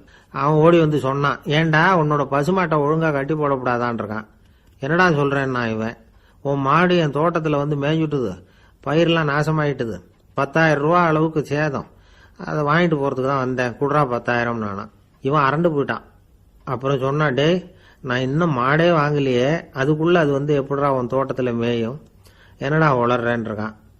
நீ தாண்டா இப்ப உளறிட்டு இருக்க, மாடே வாங்கல, அதுக்குள்ள எப்படிடா உன்னுடைய மனைவி அவங்க அம்மா வீட்டுக்கு பால் கொடுத்து அனுப்ப முடியும் அப்படின்னு அவன் கேட்டானா. நம்மளுக்கு இப்பதான் புத்தி வந்துதான். அர்த்தமே இல்லாத சண்டை போட்டுக்கிட்டு இருக்கிறோம் அப்படிங்கறத அவன் புரிஞ்சுக்கிட்டானான். இது நம்ம முன்னோர்கள் சொல்லி இருக்கிற ஒரு கதை. சண்டையில தான் அர்த்தம் இல்லையே தவிர கதையில் அர்த்தம் உண்டு. அதாவது இல்லாத விஷயங்களுக்காக சண்டை போட்டுக்கிட்டு இல்லறத்தை வீணாக்கிக்கிட்டு இருக்கிற மனிதர்கள் இன்றைக்கு நிறைய பேர் இருக்கிறாங்க. ஒருத்தன் தன்னுடைய மனைவியை பத்தி மாமனார்கிட்ட புகார் சொன்னானா, மாமா உங்க பொண்ணு அர்த்தமில்லாத சண்டை போடுறா, எதுக்கு எடுத்தாலும் எடுத்தெறிஞ்சு பேசுறா அப்படின்ட்டுருக்கான். நீ எப்படி மாப்பிள்ளை அதை சமாளிக்கிற அப்படின்னு கேட்டிருக்காரு அவரு. அவ எடுத்தெறியறது என் மேல படாம ஒதுங்கி நின்னுக்கிறேன் அப்படின்னு நானா இவன். ஒரு சிகை அலங்கார கூடம், ரொம்ப சுறுசுறுப்பா எல்லாரும் வேலை செஞ்சுக்கிட்டு இருக்கிறாங்க. முடிவெட்டிக்கு வந்திருக்கிறவங்க நிறைய பேர் எல்லாரும் வரிசையா உட்காந்துருக்கிறாங்க. அந்த சமயத்துல திடீர்னு கதவை திறந்துக்கிட்டு ஒருத்தர் உள்ள வர்றார். அவரு ஒரு பெரிய மனிதர். அவரும் முடிவெட்டிக்கிறதுக்காக தான் உள்ள வந்திருக்கிறார். அவரை பார்த்த உடனே அங்க வரிசையில் உட்காந்துருந்தவங்க எல்லாரும் எழுந்திரிச்சு அவர்கிட்ட வந்துட்டாங்க. அவரை சுத்தி நின்றுட்டாங்க. எப்படி இருக்கிறீங்க, நல்லா இருக்கீங்களா அப்படின்னு விசாரிக்க ஆரம்பிச்சுட்டாங்க. எல்லாம் முடிஞ்சதும் வந்தவர் கேட்டார், வரிசையில கடைசியா இருக்கிறவர் யார் அப்படின்னு கேட்டார். ஏன்னு கேட்டாங்க. நான் அதுக்கு அடுத்தபடியா உட்காரணும், அதுக்காக தான் கேட்கறேன் அப்படின்னார். உடனே அங்க இருந்தவங்க எல்லாம் என்ன சொன்னாங்க தெரியுமா, நீங்க வரிசையில காத்திருக்க கூடாது, நீங்க அரசாங்கத்தின் தலைவர், உங்களுக்கு நேரம் முக்கியம், அதனால நீங்க முன்னாடி போங்க அப்படின்னு சொன்னாங்க. ஆனா அதை அவர் கேட்கல. தோழர்களே, உங்களுடைய கருத்துக்கு ரொம்ப நன்றி. எல்லாரும் வரிசையா தான் வரணும், அதுதான் முறை. வரிசையில வரணுங்கிற நடைமுறையை நானும் பின்பற்ற விரும்புறேன். நாம எல்லாரும் சமமானவர்கள் அப்படின்னார். இப்படி சொல்லிவிட்டு வரிசையில கடைசியா இருந்த ஒரு நாற்காலியில போய் உட்காந்துக்கிட்டார். தன் சட்டை பையில இருந்த ஒரு செய்தித்தாளை எடுத்தார், படிக்க ஆரம்பிச்சுட்டார். ஆனா அங்க இருந்தவங்களால இதை பார்த்துக்கிட்டு சும்மா இருக்க முடியல. ஒருத்தர் எழுந்திரிச்சு வந்தார். ஐயா, இப்ப என்னுடைய முறை வந்திருக்குது, நான் தான் போக வேண்டிய முறை. உங்களை இங்க காத்திருக்க வைக்கிறத விட ஒரு 5 ஆண்டுகளுக்கு கூட நான் முடிவெட்டிக்காமே இருந்துட முடியும் அப்படின்னார். அவர் மறுபடியும் சொன்னார், ஐயா நீங்க வரிசை முறையை தாண்டி போக விருப்பப்படல, சரி, ஆனா என்னுடைய முறையை மாத்தி கொடுக்கறதுக்கு எனக்கு முழு உரிமை இருக்குது. இதுக்கு பதிலா உங்களுடைய கடைசி இடத்தை நான் எடுத்துக்கிறேன், இதை நீங்க மறுக்க முடியாதுன்னார். அங்க இருந்த மற்றவங்களும் இதை ஒரு மனசா வற்புறுத்த ஆரம்பிச்சுட்டாங்க. அந்த பெரிய மனிதர் பார்த்தார், சரின்னு கடைசியா ஒத்துக்கிட்டார். அவர் யார் தெரியுமா, அவர் தான் மாவீரர் லெனின். ரஷ்யாவில் கிரெம்ளின் சிகை அலங்கார கூடத்துல தான் இது நடந்தது. எல்லாரும் இந்நாட்டு மன்னர்கள்னு வாயளவுல பேசுறதுல என்ன பிரயோஜனம், நாம எல்லாரும் சமம்ங்கிறத நடைமுறையில கடைபிடிச்சு காட்டினவங்க கொஞ்சம் பேர் தான். அவங்கள ஒருத்தர் தான் லெனின். வரிசையில் நின்று வர்றதுங்கிறது ஒரு சிறந்த பண்பு, உயர்ந்த பண்பு. இன்னைக்கு பல இடங்கள்ல அது நமக்கு தேவைப்படுது. ஒரு ரேஷன் கடைவாசல், கடை திறக்கிறதுக்கு முன்னாடியே எல்லாரும் வரிசையில் நின்றுட்டாங்க. கடைசியா வந்த ஒருத்தர் கியூவில் முன்னாடி போறதுக்கு முயற்சி பண்றார். ஏற்கனவே நின்றுட்டு இருக்கிறவங்க அவரை முன்னாடி போறதுக்கு விட மாட்டேங்கிறாங்க. கடைசியா போய் நில்லையா அப்படின்னு எல்லாரும் கத்துறாங்க. அது அவர் காதுல வாங்கல, முண்டி அடிச்சுக்கிட்டு முன்னாடி போறதுக்கே முயற்சி பண்ணிட்டு இருக்கிறார். எல்லாரும் சேர்ந்து அவரை வலுக்கட்டாயமா இழுத்து கொண்டாந்து பின்னாடி கொண்டு போய் நிறுத்திவிட்டாங்க. நிறுத்திவிட்டு சொன்னாங்க, இதை பாருப்பா, நாங்க இருக்கிற வரைக்கும் நீங்க முன்னாடி போய் எதையும் வாங்க முடியாது, தெரிஞ்சுக்கோ அப்படின்னாங்க. இப்போ அந்த ஆள் சொன்னாராம், நான் இங்க பின்னாடி நிக்கிற வரைக்கும் நீங்களும் எதுவும் வாங்க முடியாது அப்படின்னாராம். ஏன்னு கேட்டிருக்கிறாங்க. நான் தான் அந்த கடையை திறக்க வேண்டிய ஆள் அப்படின்னா. ஒரு பெரியவர்கிட்ட பேசிக்கிட்டு இருந்தேன். அவரு என்கிட்ட ஒரு கேள்வி கேட்டார். திருடர்கள் எத்தனை வகை தெரியுமா உனக்கு அப்படின்னார். இதுதான் அவர் கேட்ட கேள்வி. எதுக்காக என்ன பார்த்து அந்த கேள்வி கேட்டாரு தெரியல. இருந்தாலும் நான் அவருக்கு பதில் சொன்னேன். திருடர்கள்ல எத்தனையோ வகை உண்டுங்க. கார் திருடன், சைக்கிள் திருடன், முகமூடி திருடன், எப்படி சொல்லிட்டே போலாம். இருந்தாலும் என்னுடைய சிற்றறிவுக்கு எட்டின வரையில திருடர்களை 2 வகையா பிரிக்கலாம் அப்படின்னு நினைக்கிறேன். ஒன்னு ராத்திரில திருடுற திருடன், இன்னொருத்தன் பகல்ல திருடுற திருடன். அதாவது பகல் திருடன், ராத்திரி திருடன் அப்படின்னு பெரியவர் சிரிச்சார்.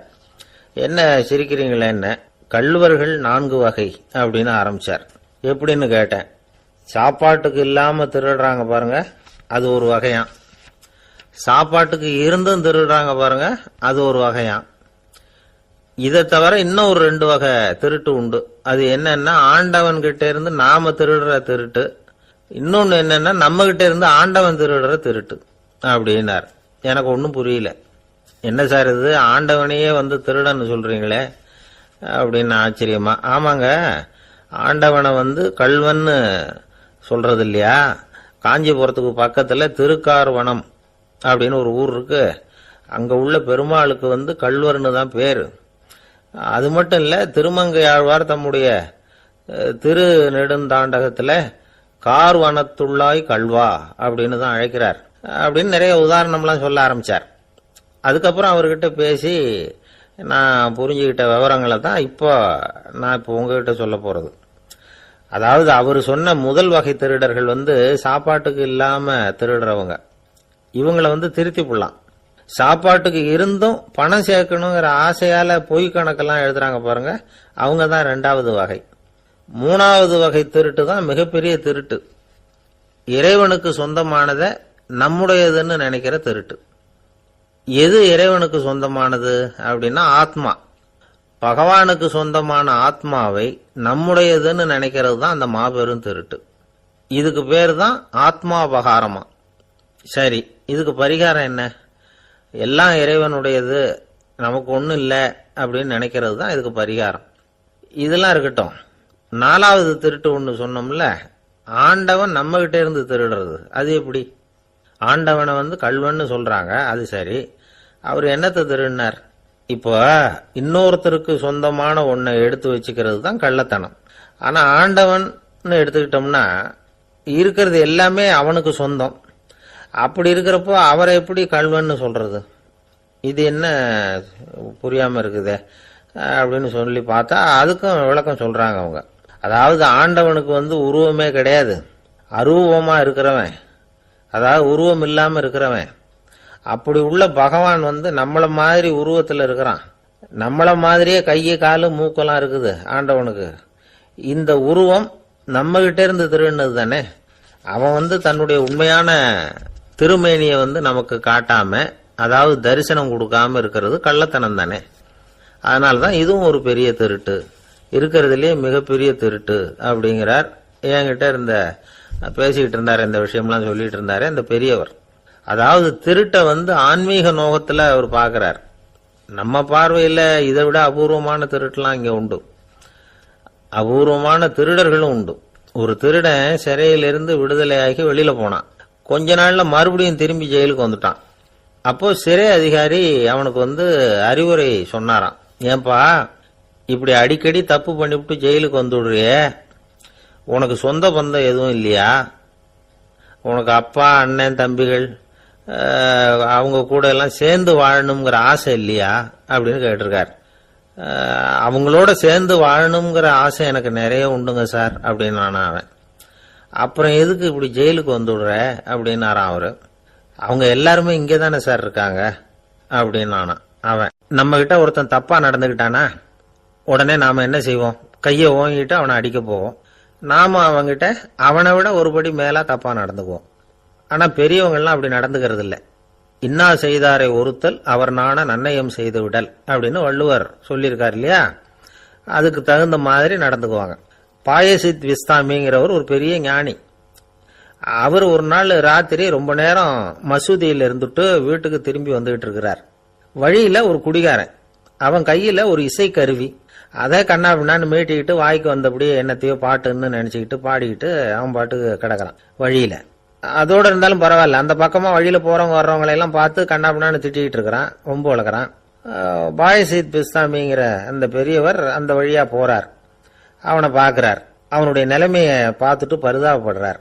ஏன்பா இது மாதிரி எல்லாம் நடந்துக்கிற, இப்படி நடக்கலாமா அப்படின்னு ஏதோ கொஞ்சம் புத்திமதி சொல்றதுக்கு ஆரம்பிச்சார்.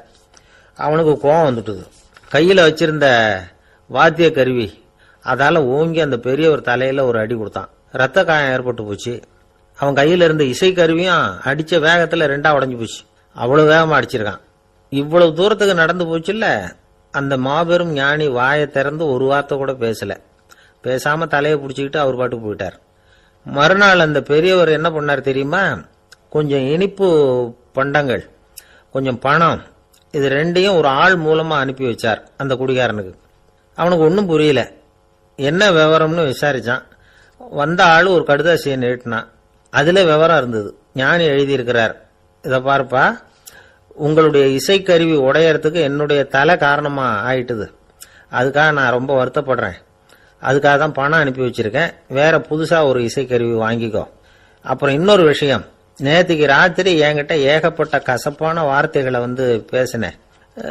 இதோட அனுப்பியிருக்கிற இனிப்பு பண்டங்களை சாப்பிட்டு உன்னுடைய நாவல உள்ள கசப்பை மாத்திக்கோ அப்படின்னு அதுல எழுதப்பட்டிருந்தது. இந்த சமயத்தில் அவன் வந்து குடி மயக்கத்தில் இல்லை, தெளிஞ்சு போயிருந்த நேரம் இது. அதனால் அதை படித்த உடனே அவனுக்கு ரொம்ப வெக்கமாக போச்சு. தலை குனிஞ்சான், யோசனை பண்ணான். கொஞ்ச நேரத்தில் தன்னுடைய நண்பர்கள் சில பேரையும் கூப்பிட்டுக்கிட்டு நேராக அந்த ஞானி இருக்கிற இடத்துக்கு ஓடினான். அவர் காலில் விழுந்தான், அவர்கிட்ட மன்னிப்பு கேட்டுக்கிட்டான். பெரியவங்களே தெரியாமல் வந்து நான் இந்த பாவ செயலை பண்ணிவிட்டேன், என்னை மன்னிச்சுங்க, உங்களுடைய பொறுமையும் போதனையும் என்னுடைய கண்ணை திறந்துட்டுது, இனிமேல் நானும் என்னுடைய நண்பர்களும் நல்ல வழியில் திருந்தி வாழ போகிறோம் அப்படின்னா. ஞானி செய்த நன்னயம் குடிகாரனை எப்படி திருத்திருக்கு பார்த்தீங்களா? இந்த கதையை கேட்டுட்டு ஒருத்தர் சொன்னார், என் வாழ்க்கையில் கூட அப்படி ஒரு சம்பவம் நடந்தது சார். நானும் ஒரு நாள் ராத்திரி ஓவராக குடிச்சிட்டு ஒரு கிட்டாரை வாசிச்சுக்கிட்டு கண்ணாபின்னான்னு உளறிக்கிட்டு திட்டிக்கிட்டு இருந்தேன். அந்த சமயம் அந்த வழியாக ஒருத்தர் வந்தார். ஓங்கி தலையில் ஒரே ஒரு அடி, ரத்தம் வந்துட்டுது. அதுக்கப்புறம் என் மனசு தெரிஞ்சுட்டுது சார் அப்படின்னார். அப்படியா என்ன ஆச்சரியமா? ஆமாம் சார், அடி விழுந்தது அவர் தலையில் இல்லை, என் தலையில். வந்தவர் என்ன அப்படி அடிச்சுட்டார். மயக்கம் தெளிஞ்சதுக்கு அப்புறம் தான் எனக்கு விவரம் புரிஞ்சுது, அவர் ஒரு போலீஸ்காரரு அப்படின்னார் ரொம்ப சோகமா. ஒரு ஊர்ல ஒரு துறவி இருந்தார், புத்த சமய துறவி. அந்த ஊர் மன்னன் அவரை பத்தி கேள்விப்பட்டிருக்கான். ஒரு நாள் புறப்பட்டு போனா, துறவியின் பாதங்களை தொட்டு வணங்கினான். அதுக்கப்புறம் சொன்னான், ஐயா, நான் உங்களை அரண்மனைக்கு அழைச்சிட்டு போறதுக்காக வந்திருக்கிறேன், இனிமே நீங்க இங்க எதுக்கு இருக்கணும் அப்படின்னானா. அவன் மனசுக்குள்ள என்ன நினைப்புன்னா, இவர் எங்க வர போறாரு, நான் ரொம்ப எளிமையானவன், எனக்கு எதுக்கு அரண்மனை வாசம்னு சொல்லிவிடுவார் அப்படின்னு நினைச்சிருக்கான். ஆனா அந்த துறவி என்ன பண்ணார் தெரியுமா? அப்படியா, சரி போகலாம், வா, போய் உன் ரதத்தை கொண்டுட்டு வா, அரண்மனைக்கு போகும்பொழுது அதுக்கு தகுந்த மாதிரி ஆடம்பரமா போகணும் அப்படின்னு விட்டாரான். துறவி இப்படி சொன்னதும் அந்த மன்னனுக்கு மனசுக்குள்ள சந்தேகம் வந்துட்டுது. இவர் உண்மையிலேயே துறவி தானா, ஏமாத்து பேர் வழி மாதிரி தெரியுதே அப்படின்னு நினைச்சிருக்கான். இருந்தாலும் இனிமே என்ன பண்றது, சொல்லியாச்சு. ரதத்தை கொண்டுகிட்டு வந்தான். துறவி ஏறி உட்கார்ந்தார். பக்கத்துல ராஜா, அவரு ரொம்ப உற்சாகமா வரார், இவன் ரொம்ப சோர்ந்து போய் வரான். துறவி மரத்தடியிலேயே வாழ்ந்து பழக்கப்பட்டவர், அரண்மனையில எளிமையா ஒரு இடத்துல உட்காந்துக்குவார் அப்படின்னு நினைச்சான். ஆனா அப்படி இல்ல. அரண்மனைக்கு வந்த உடனே அந்த துறவி அதை கொண்டுட்டு வா, இதை கொண்டுட்டு வான்னு சொல்லி உத்தரவு போட ஆரம்பிச்சுட்டார். அரண்மனையில இருந்தா அரசனை மாதிரி இருக்கணும் அப்படிங்கிறார். ராத்திரி பூரா சௌரியமா தூங்கினார். பகல்ல அரண்மனை தோட்டத்துல உலாவ வேண்டியது, நீச்சல் குளத்துல குளிக்க வேண்டியது, இப்படியே பொழுது போக்கிட்டு இருக்கிறார். அந்த அரண்மனையில துறவி வந்து மகிழ்ச்சியா இருக்கிறார். மன்னனால அப்படி இருக்க முடியல. அவருக்கு எந்த கவலையும் இல்லை, இவனுக்கு அரசாங்க கவலைகள். துறவி அப்படி இருக்கிறத இவனால தாங்கிக்க முடியல. ஒரு நாள் அவர்கிட்டயே போய், நான் உங்ககிட்ட கொஞ்சம் பேசணும் நானா. துறவி பார்த்தார். நான் இந்த அரண்மனைக்கு வரும்பொழுதே நீ என்னமோ என்கிட்ட கேட்கணும்னு நினைச்ச, ஏன் கால தாமதம், நீ அனாவசியமா உன்னையே தொந்தரவு பண்ணிட்டு இருக்கிற, நீ கவலையா இருக்கேங்கிறது எனக்கு புரியுது. நான் மரத்தடியில் இருந்தப்போ கூட என்னை அடிக்கடி வந்து சந்திச்சுக்கிட்டு இருப்ப, ஏதாவது விளக்கம் கேட்கறது உண்டு. இங்க வந்த பிறகு என்னை சந்திக்கிறது கூட அபூர்வமா போயிட்டுது. நீ இப்போ என்ன கேட்க போறேங்கிறது எனக்கு தெரியும், இருந்தாலும் கேள் அப்படின்னாராம். வேற ஒண்ணும் இல்லைங்க, இப்போ உங்களுக்கும் எனக்கு என்ன வித்தியாசம், 2 பேரும் அரண்மனையில தான் இருக்கிறோம். நீங்க மகிழ்ச்சியா இருக்கிறீங்க, நான் அப்படி இருக்க முடியல. இவ்வளவுக்கும் நீங்க முன்னாடி இருந்தது மாதிரி இல்ல. தினமும் தங்க தேர் கேட்கறீங்க, உயர்தரமான ஆடைகள் அணிகிறீங்க, சுவையான சாப்பாடு. இப்படி இருக்கிறப்போ உங்களுக்கு எனக்கு என்ன வித்தியாசம்? இதுதான் மன்னனுடைய கேள்வி. இதுக்கு பதில் சொல்றேன், என் கூட புறப்பட்டு வா, இந்த நகரத்துக்கு வெளியில போவோம் அப்படின்னு சொல்லி அரசனை கூப்பிட்டுக்கிட்டு ஊர் எல்லைக்கு வந்து சேர்ந்தார் துறவி. அங்க போய் சொன்னார், இத பாருப்பா, இந்த இடத்த தான் தேடிட்டு இருந்தேன், இனிமே நான் வந்து திரும்பி வர போறதில்ல, நீ என்னோட வர்றியா திரும்பி போறியா அப்படின்னார். நான் எப்படிங்க உங்க கூட வர முடியும், என்னுடைய நாடு, என்னுடைய சொத்துக்கள், மனைவி மக்கள் எல்லாத்தையும் விட்டுட்டு எப்படிங்க வர்றதுன்னா. இப்ப அந்த துறவி சொன்னார், இப்ப வித்தியாசத்தை தெரிஞ்சுக்கிட்டியா, நான் அரண்மனையில் இருந்தேன், எல்லா வித பொருள்களும் உடையவனா இருந்தேன், ஆனா எதையும் சொந்தம் கொண்டாடுறவனா இருக்கல. ஆனா நீ அப்படி இல்ல, எல்லாத்தையும் சொந்தம் கொண்டாடிட்டு இருக்கிற, இதுதான் நமக்குள்ள வித்தியாசம் அப்படின்னு சொன்னார். அரண்மனை ஆடைகளை அப்படியே களைஞ்சார், அரசங்கிட்ட கொடுத்தார். உன்னுடைய ஆடைகளை நீயே வச்சுக்கோன்னார். அவர் பாட்டுக்கு நடந்து போனார், திரும்பியே பார்க்கல. அரசனுக்கு அப்பதான் தன்னுடைய அறியாமை விளங்குச்சான். இதுல இருந்து நாம புரிஞ்சுக்க வேண்டியது என்னன்னா, இந்த உலகத்துல எத்தனையோ பொருள்கள், அதையெல்லாம் முறையா பயன்படுத்தினா மகிழ்ச்சி, அதை விட்டுட்டு அதுக்கெல்லாம் சொந்தம் கொண்டாட ஆரம்பிச்சா கவலை. நம்ம ஆட்கள் சொந்தம் கொண்டாடுற விதமே தனி. ஒரு ஆளு இன்னொருத்தங்கிட்ட ஒரு கொடை கடன் வாங்கியிருந்தான், திருப்பி கொடுக்கல. கொடையை கொடுத்தவன் கேட்டான், என்கிட்ட கடன் வாங்கினிய கொடை, அதை கொஞ்சம் திருப்பி தர்றியான்னா. அது உனக்கு இப்போ அவசரமா தேவைப்படுதா அப்படின்னு கேட்டான் இவன். எனக்கு தேவைப்படல, அந்த கொடையை நான் யாருகிட்ட வாங்கியிருந்தேனோ அவனுக்கு இப்போ அது அவசரமா தேவைப்படுது அப்படின்னு அந்த ஆள். அந்த ஆளுக்கு பேச தெரியாது, அவர்கிட்ட கொஞ்சம் எச்சரிக்கையா நடந்துக்கோ அப்படின்னு சொல்றது உண்டு. அப்படின்னா என்ன அர்த்தம்? அவர் இன்னமும் குழந்தையாவே இருக்கிறாரு, இன்னும் பேச்சு வரலன்னு அர்த்தம்? அப்படி இல்லை, அவருக்கு நாகரிகமா பேச தெரியலன்னு அர்த்தம். பேசுறதுங்கிறது மனுஷனால மட்டுமே முடியக்கூடிய ஒரு காரியம். அப்படி இருந்தும் அதோட பெருமையை அவன் இன்னமும் சரியா புரிஞ்சுக்கலன்னு தான் சொல்லணும். அதனாலதான் அவன் அளவுக்கு அதிகமா வார்த்தைகளை கொட்டி போடுறான். அதுக்கப்புறம் அதையெல்லாம் திருப்பி அள்ள முடியாம கிடந்து கஷ்டப்படுறான். கொட்டுன வார்த்தையை அள்ள முடியுமா? ஒருத்தரை இன்னைக்கு பார்த்து முட்டாள்னு திட்டி போடுறீங்க, நாளைக்கு மறுபடியும் அவர்கிட்ட போய் நேத்திக்கு உன்னை முட்டாள்னு சொல்லிவிட்டேன், அந்த வார்த்தையை திருப்பி கொடு, வாங்கிட்டு போயிடுறேன் அப்படின்னு நான் சொல்ல முடியும்? அவன் கோபக்காரனா இருந்தா நேத்திக்கு அதை வேற விதமா உங்களுக்கு திருப்பி கொடுத்துருப்பான். உலகத்துல எவ்வளவோ ஜீவராசிகள் இருக்கு, அதுக்கெல்லாம் வாய் இருக்குது. அந்த வாயெல்லாம் எதுக்கு உபயோகம்? சாப்பிட்றதுக்காக. ஆனா நமக்கு இருக்கிற வாய் சாப்பிட்றதுக்காக மட்டும் இல்லை, பேசுறதுக்காகவும் தான். பேச முடியலன்னா வாய் இருந்தா கூட அது வாயில்லா ஜீவன் தான். ஒரு பையனை பார்த்து அது வாய் உள்ள புள்ள பொழைச்சிக்கும் அப்படின்னா மற்ற பையன்களுக்கெல்லாம் முகத்துல வாயே இல்லைன்னு அர்த்தம்? அப்படி இல்லை, அந்த பையன் கொஞ்சம் கெட்டிக்காரத்தனமா பேசுவான்னு அர்த்தம். அதனால எப்படி பேசணும் அப்படிங்கறத நாம முக்கியமா தெரிஞ்சுக்கணும். இதுக்கு 8 விதமான குறிப்புகளை நம்ம பெரியவங்க சொல்லியிருக்கிறாங்க. பேச்சுக்கு 8 அங்கங்கள் உண்டு அப்படின்னு அவங்க சொல்றாங்க. அதெல்லாம் என்னென்ன அப்படின்னா, உண்மை, நன்மை, அன்பு, நிதானம், இனிமை, ஆழம், சமயம் அறிதல், சபையறிதல். இந்த 8 தன்மையும் பேச்சில் இருக்கணுமா. இதையே கொஞ்சம் விவரமா சில பேர் போர்டில் எழுதி வச்சிருப்பாங்க. அதாவது எழுத்துலயாவது அதெல்லாம் இருக்கட்டுமே அப்படின்னு நினைச்சு நீங்க கூட சில இடங்கள்ல இதை பார்த்திருக்கலாம்.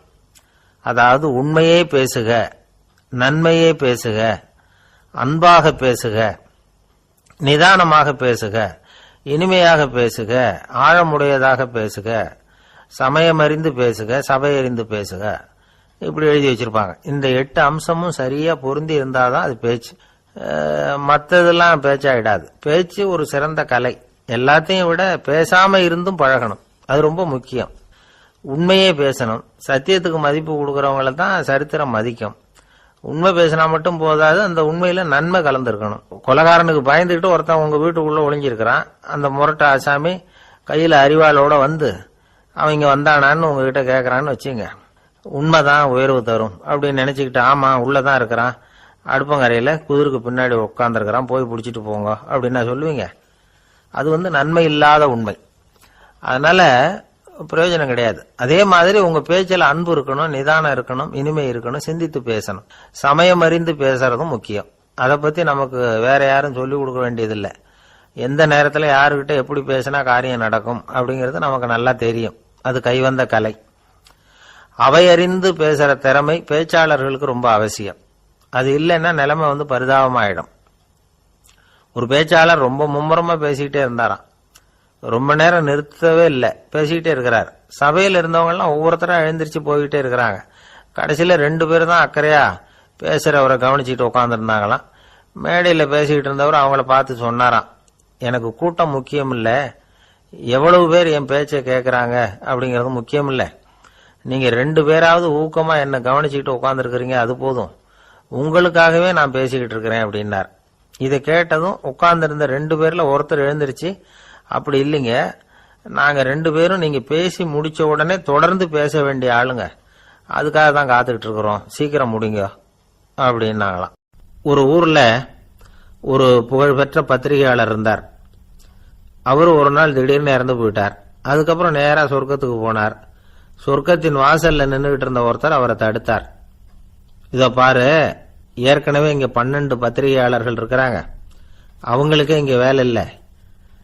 அதுக்கு என்ன காரணம்னா, சொர்க்கத்துல திடுக்கிடும் செய்திகள்லாம் ஒன்றும் கிடையாது, அப்படி என்ன இருக்க போகுது இங்க எல்லாம் அது ஒழுங்கா நடந்துகிட்டு இருக்கும். எல்லாம் ஒழுங்கா நடந்தா பத்திரிகைகளுக்கு சுவாரஸ்யமான கொலை கொள்ளை தீ வைப்பு இது மாதிரி எதுவும் இங்க இல்ல. ஏற்கனவே இங்க இருக்கிறவங்க எல்லாரும் மரத்தடியில் உட்காந்துக்கிட்டு தியானம் பண்ணிட்டு இருக்கிறாங்க. அந்த ஒரே செய்தி தான் தினமும் இங்கே வந்துகிட்டு இருக்குது. அதை படிக்கிறதுக்கே இங்கே ஆள் கிடையாது. அதனால நான் என்ன சொல்றேன்னா, நீ பேசாம நரகத்துக்கே போயிடு. அங்க எவ்வளவோ நிகழ்ச்சிகள் நடந்துகிட்டு இருக்கு. அங்கதான் அதிகமான பத்திரிகையாளர்கள் தேவைப்படுறாங்க. அங்க உனக்கு நிறைய வேலை இருக்கும். அதை செய்யறதில்ல, நீயும் மகிழ்ச்சியா இருக்கலாம் அப்படின்னு சொன்னாராம். அங்க அந்த சொர்க்கத்தின் வாசல்ல நின்றுகிட்டு இருந்தவர். இந்த பத்திரிகையாளர் அங்கேயே நின்று கொஞ்சம் யோசனை பண்ணார். இவருக்கு சொர்க்கத்திலே இருக்கணும்னு தான் ஆசை. அதனால மெதுவா அவர்கிட்ட பேசினாராம். ஐயா, என்ன ஒரு 24 மணி நேரம் இங்க உள்ள இருக்கிறதுக்கு அனுமதி கொடுங்க. இங்க இருக்கிற பல பத்திரிகையாளர்களை எனக்கு தெரியும். அவங்கள சில பேரை சமாதானப்படுத்தி மெதுவா பேசி நரகத்துக்கு அனுப்பி வச்சுடுறேன். நான் இங்க இருந்துக்கிறேன். உங்க கணக்குப்படி 12 பேருக்கு மேல இங்க தாண்டாது, அப்படி பாத்துக்கிறேன் அப்படின்னாராம். அவரும் யோசனை பண்ணி பார்த்துட்டு, சரி அப்படியே உனக்கு அனுமதி கொடுக்குறேன். ஆனா ஒரு விஷயம், 24 மணி நேரம் தான் அனுமதி, அதுக்குள்ள எல்லாம் நடக்கணும் அப்படின்னு இருக்கார். சரின்னு சொல்லிவிட்டு இந்த பத்திரிகையாளர் உள்ள போனார். யோசனை பண்ணார். திட்டம் போட்டு ஒரு பொருளையை கிளப்பி விட்டார். சக பத்திரிகையாளர்கள் எல்லாம் கூப்பிட்டு சொன்னாராம், இத பாருங்க, நரகத்துல ஒரு பெரிய தினசரி பேப்பரை கொண்டுகிட்டு வர்றதுக்காக திட்டம் போட்டுக்கிட்டு இருக்காங்க. அதுக்கு பல அதிகாரிகள் தேவைப்படுறாங்க. நிறைய சம்பளம் கிடைக்கும். யார் யாரெல்லாம் நரகத்துக்கு போக ஆசைப்படுறாங்களோ அவங்க எல்லாம் போகலாம் அப்படின்னு ஒரு பொருளையை கிளப்பி விட்டார். 24 மணி நேரம் கழிச்சு வாசல் பக்கம் போனார். அங்க இருந்தவர்கிட்ட எத்தனை பேர் வெளியேறினாங்கன்னு விசாரிச்சாராம். அப்போ அவர் இவரை, நீ வெளியே போகக்கூடாது, முதல்ல உள்ளதான் இருக்கணும் அப்படின்னு தடுத்தாராம். அப்புறம் சொன்னாராம், நீ சொன்ன செய்தியை கேட்டதும் இங்க இருந்த எல்லா பத்திரிகையாளர்களுமே நரகத்துக்கு போயிட்டாங்கப்பா, உள்ள யாருமே இல்ல, அதனால நீ உள்ளே இருக்கலாம் அப்படின்னாராம். இதை கேட்டதும் இந்த பத்திரிகையாளரே குழம்பி போயிட்டார். ஒருவேளை உண்மையிலேயே நரகத்துல புதுசா பத்திரிகை ஏதாவது ஆரம்பிக்க போறாங்களோ அப்படின்னு அவரே நினைக்க ஆரம்பிச்சுட்டாராம். அப்புறம் சொன்னாராம், ஐயா என்னை விட்டுருங்க, நான் நரகத்துக்கே போயிடுறேன், அங்க ஏதோ விசேஷம் இருக்கணும் அப்படின்னாராம். இல்லைன்னா இத்தனை பேரும் ஒட்டு மொத்தமா அங்க போறதுக்கு சான்ஸே இல்லை, என்ன தடுக்காதீங்கன்னு கெஞ்ச ஆரம்பிச்சுட்டாராம். மற்றவங்க நம்பணுங்கிறதுக்காக ஒரு பொருளையை கிளப்பி விட்டார். கடைசியில தானே அந்த பொருளைக்கு ஆளாயிட்டார். அதாவது பிறரை ஏமாற்றிய அவரது மனம் கடைசியில் அவரையே ஏமாத்த ஆரம்பிச்சுட்டு பாருங்க. நீங்க இப்படி அடுத்தவங்களை ஏமாத்துறதுக்கு உங்க மனசை பழக்கப்படுத்துறீங்க, ஆனா கடைசியில் அதனால நீங்களே ஏமாற்றப்படுகிறீர்கள் அப்படிங்கிறது பெரியவர்களுடைய புத்திமதி. அதனால உங்க மனசுகிட்ட ரொம்ப எச்சரிக்கையா இருங்கோ அப்படிங்கிறாங்க. நம்ம ஆளுங்க அங்க போய் என்ன சொல்லுவாங்கன்னா, இந்த பாரு அங்க போவாத இங்க போவாதன்னு பயமுறுத்துறது உண்டு. சில பேர் அங்க பேய் இருக்குது, பிசாசு இருக்கு அப்படின்னு பொருளையை கிளப்பி விடுறது உண்டு. இருட்டு நேரம், காட்டு வழியா ஒருத்தன் போய்கிட்டு இருக்கிறான். அங்க பேய் பிசாசு நடமாட்டம் இருக்கிறதாக வதந்தி. இவன் பயந்துகிட்டே வேகமா போறான். காடு முடிஞ்சு மெயின் ரோட்டுக்கு வந்து சேர்ந்தான். அப்பாடா, ஒரு பஸ் நின்றுட்டு இருக்கு தனியா. இருட்டுல லேசா தெரிஞ்சது. ஓடி போய் ஏறி உள்ள உட்காந்துக்கிட்டான். பயந்துகிட்டே போனவன் அப்புறம் தான் தெரியுது உள்ள யாருமே இல்லை, டிரைவரும் இல்லை, கண்டக்டரும் இல்லை, வேற யாரும் இல்லை. இவனுக்கு பேய் பயம் அதிகமா போட்டுது. ஏன்னா நடு ராத்திரி. இந்த நேரம் பார்த்து அந்த பஸ் தானே நகர ஆரம்பிச்சுதான். இவனுக்கு இன்னும் பயம் அதிகமா போட்டுது. ஏன்னா டிரைவர் சீட்டு காலியா இருக்கு, பஸ் நகருது. இவன் உடம்பு பூரா நடுங்க ஆரம்பிச்சுட்டுது. வீல்னு கத்தலாமான்னு பார்த்தான். அந்த நேரம் பார்த்து அவன் தோல்ல ஒரு கை விழுந்துதான். திடுக்கிட்டு திரும்பி பார்த்திருக்கிறான். அங்க டிரைவர் நிக்கிறார். அவரு சொன்னாராம், ஏன்பா ஏற்கனவே பஸ் பிரேக் டவுன், நாங்கெல்லாம் பின்னாடி இறங்கி நின்று தள்ளிட்டு இருக்கிறோம், நீ மட்டும் ஜாலியா ஏறி உக்காந்துக்கிட்டியா, இறங்கி வந்து தள்ளப்பா அப்படின்னாராம். இருட்ட கண்டா பயம் உண்டாவதே அது ஏன்? இப்படி ஒரு கேள்வியை ஒரு பெரியவர்கிட்ட கேட்டாங்க. அதுக்கு அவர் பதில் சொல்றார், மனிதனுடைய ஆதிகால வாழ்க்கையில தொற்றிக்கொண்ட பயம் இது வேரூன்றி இருக்குது, இன்னமும் போகல. 50,000 வருஷங்களுக்கு முன்னாடி மனுஷன் குகைகள்ல வாழ்ந்தான். பகல்ல பயம் இருக்காது, ராத்திரியில மிருகங்கள் தாக்கும், கொல்லும், நிம்மதியா தூங்க கூட முடியாது. அதனால இந்த மனுஷனுக்கு இரவுன்னா மரணம், பயம் அப்படின்னு பழகி போச்சு. மனிதர்களுடைய எல்லா மனசையும் சேர்த்து மொத்தமா ஒரு மனசு உண்டு. மனிதர்களுடைய நினைவு இந்த மொத்த மனசுல பதிஞ்சிருக்கு, பரவுது. இந்த மொத்த மனசுல இருட்டு பற்றிய பயம் பதிந்து நீடிக்குது அப்படிங்கிறார் அவர். இந்த காலத்துல இரவை பகலாக்கிறதுக்கு எவ்வளவு விளக்குகள்லாம் வந்தாச்சு. ராத்திரியிலேயும் மிருகங்கள் தாக்குங்கிற நிலைமை இல்ல. பாதுகாப்பான வீடுகள், விலங்குகளும் விலகி போயிட்டு, விலங்குகள்லாம் விலகி போயிட்டு, வீடுகளும் பாதுகாப்பா இருக்குது. சரி, இருந்தாலும் அந்த பழங்கால பயம் இருட்டு பயம் இன்னமும் மனுஷனை விட்டு போகல. இன்னொரு விஷயம் என்னன்னா, இருட்டில இருந்து வெளிச்சத்துக்கு வராத மனிதர்கள் இன்னைக்கு அதிகம். ஒரு ஆளு ஆத்துக்கு மீன் பிடிக்கிறதுக்காக போனான், இன்னும் விடியல, அதுக்குள்ள வலையை எடுத்துட்டு கிளம்பி போயிட்டான். வெளிச்சம் வர்றதுக்கு முன்னாடியே போய் சேர்ந்துட்டான். விடிகிற வரைக்கும் என்ன பண்றது, சும்மா கரையிலேயே உட்காந்து காலாட்டிக்கிட்டு இருக்கிறான். காலில் ஏதோ ஒரு சின்ன மூட்டை தட்டுப்பட்டுது. இருட்டில் அது என்னன்னு சரியா தெரியல. மூட்டைக்குள்ள சின்ன சின்ன கல்லா நிறைஞ்சி இருக்குது. சும்மா பொழுது போகணுமேங்கிறதுக்காக இவன் அந்த மூட்டைக்குள்ள இருந்து ஒவ்வொரு கல்லா எடுத்து ஆத்துல வீசிக்கிட்டு இருக்கிறான். விடிகிற வரைக்கும் வேற வேலை இல்லைங்கிறதுனால எப்படி செஞ்சுக்கிட்டே உட்காந்துருக்கிறான். கிழக்க மெதுவா வெளிச்சம் தெரிய ஆரம்பிச்சது. பொழுது விடியறதுக்கான அறிகுறி. இதுக்குள்ள அந்த மூட்டையில இருந்த எல்லா கல்லையும் எடுத்து வீசி எறிஞ்சுட்டான். கடைசியா ஒரே ஒரு கல்லு மட்டும்தான் கையில பாக்கி இருந்தது. வெளிச்சம் வந்ததும் அந்த கல்லை பார்த்தான், அப்படியே திகைச்சு போயிட்டான். அடடா, இது வரைக்கும் தெரியாம தப்பு பண்ணிட்டோமே அப்படின்னு நினைச்சான். ஏன் தெரியுமா, அவன் கையில இருந்தது வெறும் கல்லு இல்ல, விலை வசந்த ரத்தன கல்லு. இருட்டுல என்னன்னு புரியாததுனால மூட்டையில இருந்த எல்லா ரத்தன கல்லையும் ஆத்துல வீசி எறிஞ்சிருக்கிறான். இப்போ அவனுக்கு அழுகையே வந்துடும் போல இருந்தது. வாழ்க்கையை வசதி ஆக்கிக்கிறதுக்கான வாய்ப்பு அவனுக்கு இருந்தது. இருந்தாலும் இருட்டுல அதை இழந்துட்டான். அந்த வகையில அவனுக்கு கொஞ்சம் அதிர்ஷ்டம் இருந்திருக்குது. அதாவது ஏதோ ஒரு வகையில இருந்திருக்குது. அதனாலதான் அந்த கடைசி கல்ல எரியறதுக்குள்ள வெளிச்சம் வந்துட்டுது. பல பேருக்கு அந்த அளவு கூட அதிர்ஷ்டம் வர்றதில்ல. எல்லாத்தையும் வீசினதுக்கு அப்புறம் தான் வெளிச்சம் வரும். என்னன்னு விவரம் தெரியாமலே எழுந்திரிச்சு வந்துருவாங்க. வாழ்க்கைங்கிறது ஒரு பெரிய புதையல். அதை புரிஞ்சிக்காம மனுஷன் அதை வீசி எரிஞ்சுக்கிட்டு இருக்கான் அப்படிங்கிறது தான் பெரியவங்க கருத்து. சில பேருக்கு புரிஞ்சுக்கிற நேரம் வரும், அதுக்குள்ள வாழ்நாள்லாம் ஓடி போயிருக்கும். அதுக்கப்புறம் என்ன பண்றது? நம்மால் ஒருத்தன் கையில ஒரு சின்ன பையோட வந்துகிட்டு இருந்தான். பை உள்ள ஏகப்பட்ட நகைகள், ரத்தன கல் எல்லாம் இருக்கு. வந்துகிட்டு இருந்தவன் திடீர்னு அந்த பையை அப்படியே ஒரு குளத்துல வீசி எறிஞ்சுட்டான். மகான்கள் தான் இப்படி பற்று இல்லாம இருப்பாங்க. என்னங்க இது, விலை மதிப்புள்ள அந்த பையை இப்படி குளத்துல வீசி எறிஞ்சுட்டீங்களே, இதுக்கு என்ன அர்த்தம் அப்படின்னு கேட்டார் அவன் கூட வந்தவர். அவன் மெதுவா இவர் காதோட காதா சொல்றான், ஒரு போலீஸ்காரர் பின்னாடி வந்துகிட்டு இருக்கிறார், அவர் போனதுக்கு அப்புறம் இதை எடுத்துக்குவேன் அப்படிங்கிறான்.